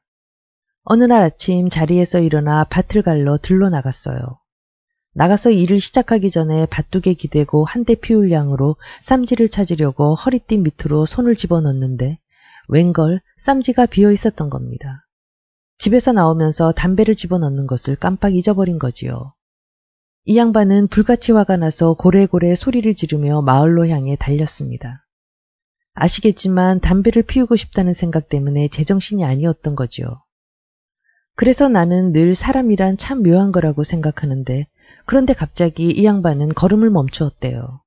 자신의 행동이 부끄러워진 거예요. 그래서 쌈지를 꺼내어 이빨로 물어 갈갈이 찢고 땅바닥에 내동댕이 친 다음 침을 탁 뱉었답니다. 그리고 에이 더럽다. 이 더러운 놈의 것 이랬답니다. 아버지는 바로 그 순간부터 돌아가실 때까지 담배를 전혀 가까이 하지 않았습니다. 두목, 진정한 사내란 바로 이런 겁니다. 안녕히 주무시오. 그는 일어서서 해변으로 성큼성큼 다가갔다. 한 번도 돌아보지 않았다. 그리고 바닷물이 찰랑대는 곳에 도착하자 자갈밭에 큰 대자로 드러누웠다. 나는 다시 그를 보지 못했다. 닭이 울기도 전에 노새꾼이 왔던 것이다. 나는 그 노새를 타고 그곳을 떠났다. 그렇지 않았을지도 모르지만 나는 조르바가 어딘가에서 나를 떠나는 것을 숨어 지켜봤을 것이라고 믿는다. 달려나와 이별의 악수를 나누고 해봤자 더욱더 슬퍼질 뿐이니까. 악수를 나누고 손수건을 흔들어 석별의 정을 나누지는 않았지만 그가 나를 지켜보긴 했을 것 같았다. 우리의 이별은 그렇게 칼로 벤 것처럼 깨끗했다. 다음날 나는 칸디아에서 전보 한 통을 받았다. 나는 그것을 펴보기 전에 한참 들여다봤다. 나는 이미 그 내용을 알고 있었다. 나는 몇 개의 글자가 품은 내용을 몸서리치게 꿰뚫어 볼 수 있었다. 펴보지 말고 찢어버리고 싶은 충동이 일었다. 내용을 모두 아는 걸 굳이 펼 필요가 있을까? 그러나 나는 나의 직감을 그 정도까지는 믿지 못했다. 우리가 미신을 믿는 무당이나 늙은 여자 아니면 정신 나간 여자를 비웃는 것처럼 영원한 식료품상인 이성이 내 영혼을 비웃었다. 그래서 나는 전보지를 펼쳤다. 티폴리스에서 온 것이었다. 순간 글자가 내 앞에서 흔들리기 시작하여 나는 그것을 알아볼 수 없었다. 잠시 후 글자가 천천히 제자리를 잡자 나는 읽었다. 어제 저녁 폐렴으로 스타브리다키 사망. 공포스러운 5년이란 세월이 흘러갔다. 그 사이 시간의 속도가 붙었고 지리적 국경이 이리저리 변했다. 국가 간의 경계선들이 아코디언처럼 늘어나고 줄어들었다. 조르바와 나도 폭풍에 휩쓸렸다. 처음 3년간은 그래도 가끔씩 그의 엽서를 받을 수 있었다. 한 장은 아토스산에서 온 것으로 천국의 문지기인 성처녀의 애달픈 눈과 힘과 의지의 찬턱이 그려진 엽서였다. 성처녀 밑에다 조르바는 늘 종이를 찍고야마는 자기 특유의 필체로 이렇게 쓰고 있었다. 두목, 이곳에서 사업을 할 기회는 거의 없습니다. 이곳 수도승들은 벼룩의 간도 빼먹을 정도입니다. 그러니 곧 떠날 겁니다. 또 한 장의 엽서가 며칠 후에 날아왔다. 앵무새를 데리고는 순회광대 같아서 수도원을 다닐 수가 없을 것 같아 까마귀에게 주여 국률이 여기소서란 노래를 배워준 아주 괴짜땡중에게 줘버렸습니다. 이 까마귀는 수도승처럼 노래를 부릅니다. 당신도 들으면 놀라서 펄쩍 뛸 거예요. 그는 내 앵무새에게도 노래를 가르치겠지요. 이제 이놈은 평생 보고 들은 걸 노래로 부를 수 있을 겁니다. 곧 내 앵무새도 진짜 신부가 되는 거지요. 행운을 빕니다. 위대한 운둔자 알레키오스 신부. 6, 7개월 뒤에는 루마니아에서 목이 패인 드레스를 입은 글래머 여인이 그려진 엽서가 날아왔다. 아직 숨을 쉬고 있습니다. 마말리가를 먹고 보드카를 마신답니다. 유전에서 일하고 있는데 꼴이 시궁창 생쥐보다 더 지저분하고 지독한 냄새가 납니다. 그래도 상관없지요. 이곳은 모든 게 좋습니다. 나 같은 늙은 한량의 낙원과도 같습니다. 무슨 뜻인지 알겠지요, 두모? 대단히 유쾌한 곳이라는 뜻입니다. 고기도 풍성하고 여자도 풍성하지요. 하느님을 찬양할진저. 건투를 빌겠습니다. 시궁창 생쥐 알렉시스 조르베스쿠. 2년이 흘렀다. 이번에는 시베리아로부터 엽서가 날아왔다. 아직 숨쉬고 있습니다. 더럽게 추워 어쩔 수 없이 결혼을 했습니다. 사진이 있으니 두목도 볼 수 있을 겁니다. 착하고 괜찮은 여자입니다. 지금 허리가 조금 두꺼운 건 날 위해서 조르바 2세를 만들고 있기 때문입니다. 내가 낀 결혼반지는 불쌍한 부블리나가 준 겁니다. 안 될 것도 없잖습니까? 하나님이 부블리나의 영혼을 돌봐주시기를. 이름은 류바라고 합니다. 내가 입은 여우털로 만든 외투는 아내가 결혼 선물로 준 것이지요. 아내는 암말 1마리와 돼지 7마리를 지참금으로 가져왔는데 참 마음에 드는 풍습이지요. 그리고 전 남편의 아이 둘도 데리고 왔어요. 참, 여자가 가부였다는 이야기를 잊었군요. 가까운 산에서 동강을 하나 발견했습니다. 그곳으로 자본가를 또 하나 울고 먹었는데 그런 일에는 파샤처럼 능숙합니다. 건투를 빌겠습니다. 전 호라비 알렉시스 조르비크. 엽서 뒤에는 새로 산 양복에 털모자를 쓰고 긴 외투를 입고 멋진 지팡이까지 든 그의 사진이 있었다. 그의 앞에는 채 25이 안 되어 보이는 예쁘장한 슬라브 여자가 있었다. 굽 높은 장화를 신고 가슴이 풍만한 그 여자는 엉덩이가 암말처럼 컸고 마음이 좋아 보였다. 사진 밑에는 조르바가 날려 쓴 글씨가 쓰여 있었다. 나 조르바와 일생일대의 사업여자. 이번에는 이름을 류바라고 함. 그동안 나는 해외여행을 하고 있었다. 그 사이에 내게도 일생일대의 사업이 있었지만 조르바처럼 풍만한 가슴도 새 외투도 돼지도 생기지 않았다. 어느 날 내가 거처하는 베를린으로 전보 한 통이 날아들었다. 기막힌 노감 발견, 방문 요망, 조르바. 그때는 독일이 대공황을 겪고 있는 중이었다.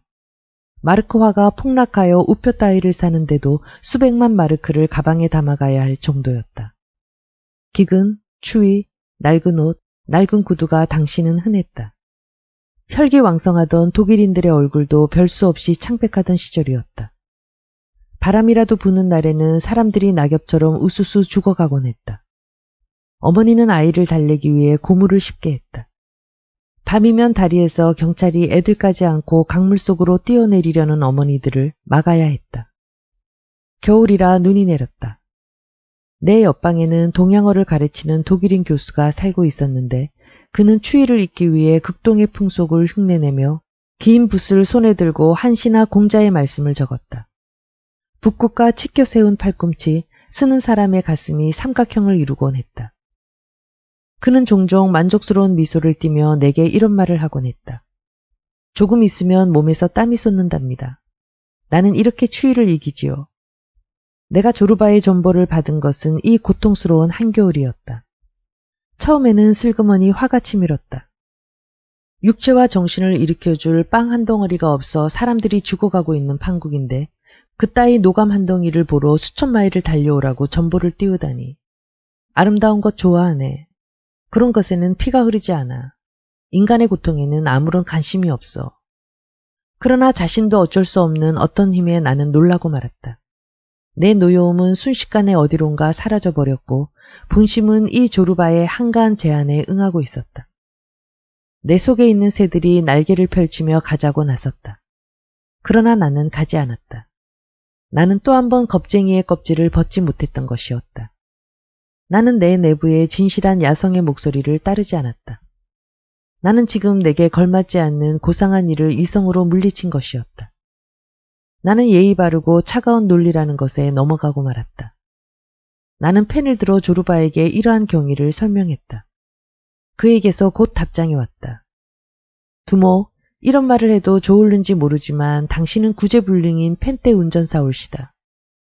평생에 단 한 번 그 아름다운 노감을 볼 기회가 생긴 건데 당신은 그것을 놓쳤어요. 제기랄, 일이 없을 때 나는 마음속으로 이렇게 자문합니다. 지옥이 있습니까 없습니까 하고. 그러나 어제 당신의 편지를 받은 후 나는 당신 같은 펜대 운전사에게는 지옥이 있을 거라는 확신을 가졌습니다. 조르바는 그 뒤로 편지를 보내지 않았다. 심각한 사건이 계속 일어나 우리 사이를 갈라놓았다. 세계는 술 취한 사람처럼 휘청거리고 비틀거렸다. 땅이 갈라지면서 우정이나 사랑은 그 속으로 침몰했다. 나는 가끔씩 이 위대한 인간의 이야기를 친구들에게 했다. 우리는 교육받은 사람들의 지성보다 더 깊고 더 훌륭한 그의 긍지에 찬 태도를 존경했다. 우리들 같았으면 고통스럽게 몇 년을 걸려 얻을 철학을 그는 단번에 그 정신의 높이에 도달할 수 있었다. 우리는 조르바는 위대한 사람이라고 말했다. 만약 그가 그 높이에서 더 올라갔다면 조르바는 미치광이다라고 했을 것이다. 시간이 흘러가면서 내 가슴은 달콤한 추억의 그림자로 얼룩져갔다. 죽은 내 친구의 그림자도 내 영혼의 짙은 그늘을 드리웠다. 그 그림자는 결코 나를 떠나지 않았다. 내가 떠나는 걸 바라지 않았으므로 더욱 그랬을 것이다. 그러나 그 그림자에 대해서는 누구에게도 말하지 않았다. 나는 나 자신과만 은밀하게 이야기했다. 덕분에 나는 죽음과도 친숙해질 수 있었다. 나는 다른 사람 사이에 비밀의 다리를 놓았다. 내 친구의 영혼은 그 다리를 건널 때마다 내 손을 잡지도 못할 정도로 창백하고 허약했다. 나는 이따금씩 끔찍한 생각을 했다. 내 친구는 이 땅에서 육체의 속박 상태를 해방시킬 시간, 죽음의 정복을 거부할 수 있도록 자신의 영혼을 개발시킬 시간이 없었던 게 아닐까 하는 생각이었다.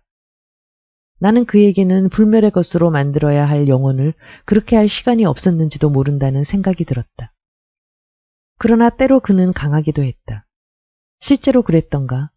아니면 그렇게 여겨야 그를 그대로 기억할 수 있으니까 그런 것인가? 당시에 떠오른 그는 젊고도 엄격했다. 어느 해 겨울 나는 엥가딘의 산으로 혼자서 순례를 떠난 적이 있었다. 그 몇 해 전에 나와 그 친구가 사랑하는 여자 하나와 함께 황홀한 시간을 보낸 적이 있는 산이었다. 나는 그가 지냈던 그 호텔에 묵었다. 열린 창으로 달빛이 비쳐 들어왔다. 나는 산의 전기를 호흡했다. 눈 쌓인 소나무 뒤로 투명한 밤의 산이 내 마음속으로 들어왔다. 깊이 잠든 나는 말할 수 없는 행복감에 빠져들었다. 맑고 잔잔한 바닷속 깊은 곳에서 느긋하게 요람을 타고 있는 기분이었다. 그러나 내 감각기관은 멀쩡하게 살아있어서 내 위 수천 길 위에 바다 표면으로 배가 지나가도 내 몸에는 상처가 날 것 같은 느낌이었다. 문득 그림자 하나가 내 앞을 지나갔다. 나는 곧 그 그림자의 주인이 누군지 알았다. 목소리가 들려왔다. 나를 책망하는 어투였다. 자는 건가? 나도 그와 비슷한 어투로 대답했다. 자네는 나를 기다리게 하는군. 나는 자네 목소리를 몇 달 동안이나 듣지 못했네. 그래, 어디를 방황하고 있었는가? 나는 늘 자네 곁에 있었네. 그런데 자네가 나를 잊었던 거라네. 내게는 자네를 부를 힘이 없는데 자네는 나를 떨쳐버리고 싶어 했네. 달빛이 무척 아름답네. 눈 쌓인 소나무와 이 땅의 삶도 아름답기만 하네. 제발 날 잊지 말아주게. 내가 자네를 잊을 리가 있는가? 알면서 그러는군. 자네가 나를 떠난 날 나는 야산으로 올라가 내 자신을 무척 피로하게 만들었네. 자네 생각 때문에 밤에는 잠을 설쳤다네. 내 감정을 다스리기 위해 시를 쓰기도 했지만 내 감정을 사귀기엔 역부족이었다네. 그중 한 구절이 기억나는군. 당신이 카론과 함께 험난한 길을 달리고 있을 때 나는 당신의 가벼운 육체와 아름다운 당신의 몸매에 매혹되었지. 그것은 마치 새벽에 길을 떠나는 물오리 2마리 같이. 다른 곳도 있는데 그건 역시 완성되지 않았지만 이렇게 시작한다네. 사랑하는 이여, 이를 악물어라. 당신 영혼이 달아나지 않게. 그는 씁쓸하게 웃으며 내게 얼굴을 갖다 대었다. 그의 창백한 얼굴이 내게 닿자 나는 소름이 쫙 끼쳤다. 눈이 있던 자리에는 시커먼 구멍뿐이었는데 그는 그 눈으로 나를 한참 바라보았다. 그곳은 2개의 흙덩이로 채워져 있었다. 먼 곳에서 들리는 한숨소리 같은 그의 목소리가 다시 들려왔다. 아, 내 영혼이 세상이 너무 좁다는 것을 어떻게 할까? 다른 사람의 시 몇 구절, 그나마 찢어지고 토막난 사행시 한 수도 못 되는 것으로 표현하기엔. 나는 온 세상을 헤매며 사랑하는 사람을 찾아다니지만 그들의 가슴은 닫혀 있다네. 내가 어디로 가야 할까? 내 생명을 어떻게 다시 찾을 수 있을까? 나는 대문이 잠긴 집 밖에서 강아지처럼 맴돈다. 아, 나도 자유롭게 살 수만 있다면. 물에 빠진 사람처럼 그대들의 따뜻한 몸에 달라붙지 않아도 된다면 얼마나 좋을까. 그의 빈 동공에서 눈물이 흘렀다. 흙덩이가 눈물에 젖어 진흙이 되었다. 그러나 그의 목소리는 조금 전보다 강했다. 자네가 나를 무척 기쁘게 해주었던 쥐리히의 축제 때 생각나나? 자네는 술잔을 들고 내 건강을 기원했었지. 생각나는가? 누군가 다른 사람이 있었는데. 생각나네. 내가 대답했다. 우리는 그 여자를 귀부인이라고 부르지 않았는가? 우리는 입을 다물었다. 쥐리히. 밖에는 비가 내렸고 식탁 위에는 꽃이 꽂혀 있었다. 우리는 모두 세 사람이었다. 무슨 생각을 그리 골똘히하고 있는가, 자네는? 그림자가 빈정대며 물었다. 여러 가지 생각을 한다네. 그때 자네가 마지막으로 했던 말이 기억나는군. 자네는 잔을 들고 떨리는 목소리로 말했지. 사랑하는 친구여, 어렸을 때 자네 조부님은 한쪽 무릎 위에 자네를 앉히고 또 한쪽 무릎 위에는 크레타 리라를 올리고 필리카리아의 노래를 연주했다지. 오늘 밤 내 자네의 건강을 위해 마시겠네. 운명이 그대를 돌보아 하느님의 무릎 위에도 앉혀주기를 하고 말일세. 아, 결국 하느님이 자네의 기도를 들어주신 거라네. 그래서 뭐가 어떻다는 것인가? 사랑은 죽음보다 강한 걸세. 내가 소리쳤다. 그는 다시 한번 괴로움으로 일그러진 채 웃었지만 아무 말도 하지 않았다. 나는 그의 몸이 서서히 어둠 속으로 쓰러지면서 흐느낌이 되고 한숨이 되고 웃음이 되는 것을 느꼈다.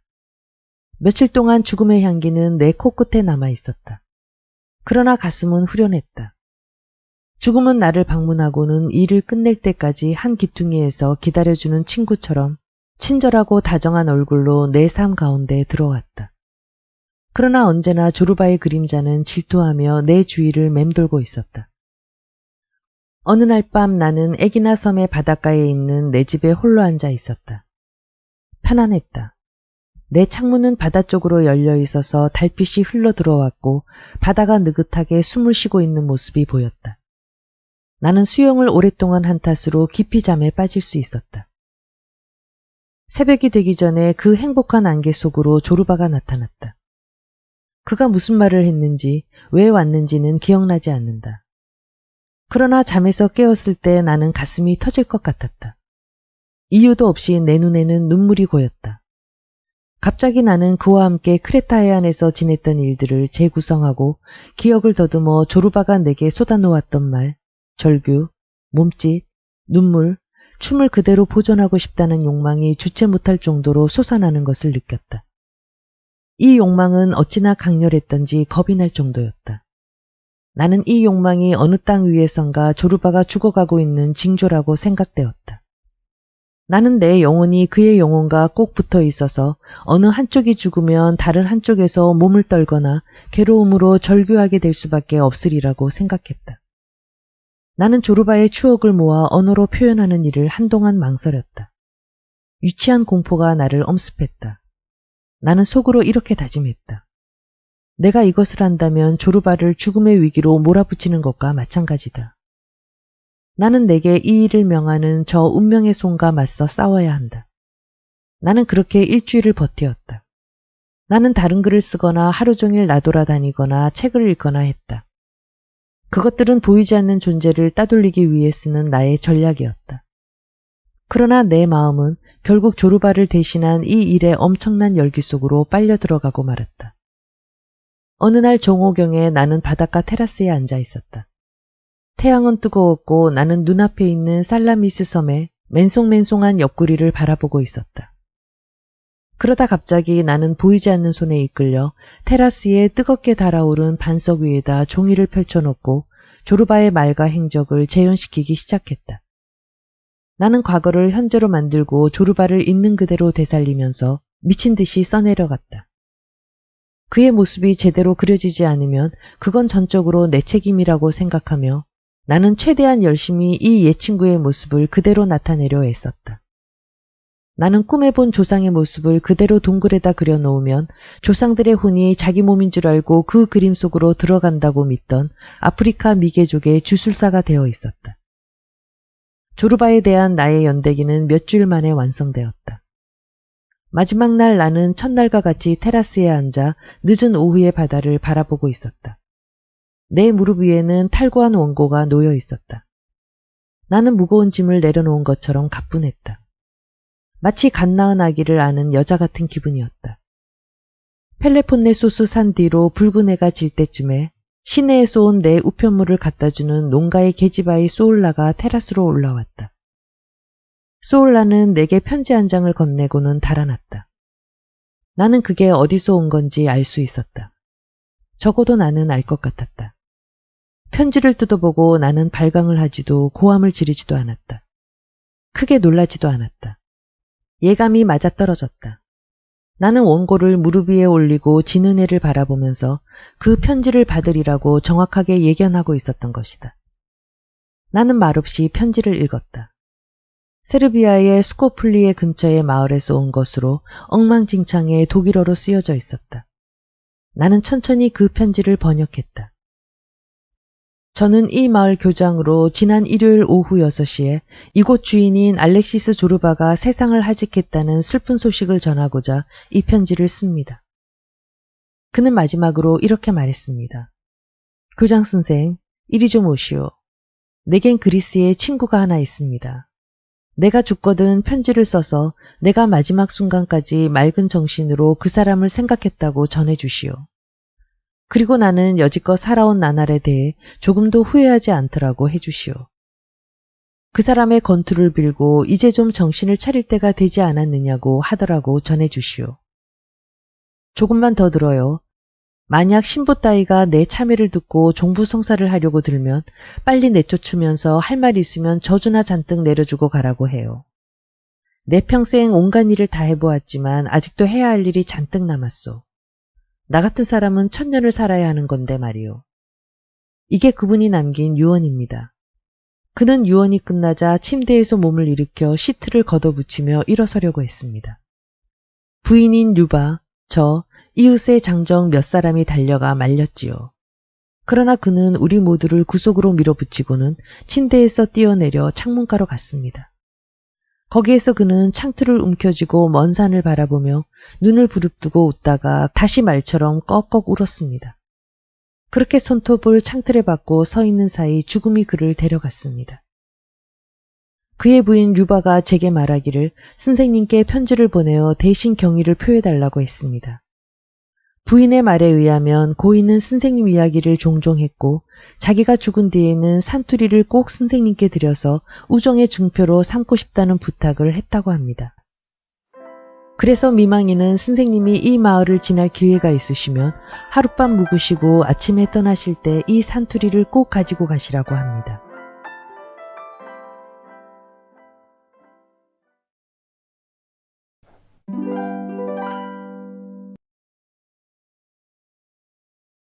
기억하고 싶은 밑줄 긋기.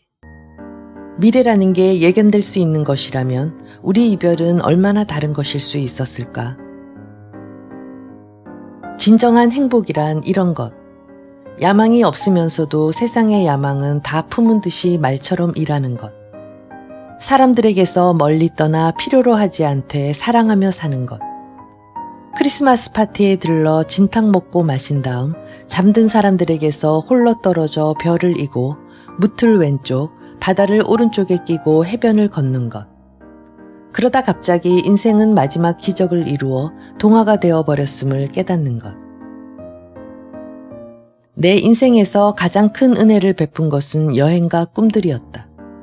산 사람이든 죽은 사람이든 내 삶의 과정에서 도움을 준 사람은 몇 명 되지 않는다. 인생은 골칫거리야. 살아있다는 것은 벨트를 풀고 골칫거리를 찾아 나서는 거야. 행복이란 포도주 한 잔, 밤 한 알, 허름한 화덕, 바다소리처럼 참으로 단순하고 소박한 것이라는 생각이 들었다. 필요한 건 그것뿐이었다. 내게 중요한 것은 오늘, 이 순간에 일어나는 일입니다. 인간의 영혼이란 기후, 침무, 고도, 함께 있는 사람에 따라 눈부시게 달라질 수 있는 것이네. 나는 내 인생을 돌아보았다. 미적지근하고 모순과 주저로 점철된 몽롱한 반생이었다. 나는 인간의 고통에 따뜻하게 그리고 가까이 밀착해 있는 이들을 존경했다.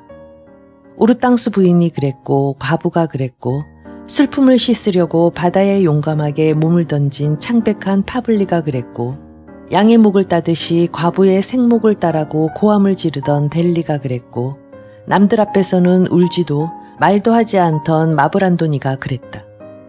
나 혼자만 발기불능의 이성을 갖춘 인간이었다. 내 피가 끓어오르지도 정열적으로 사랑하지도 미워하지도 못했다. 조르바는 내게 삶을 사랑하는 법과 죽음을 두려워하지 않는 방법을 가르쳐 주었다.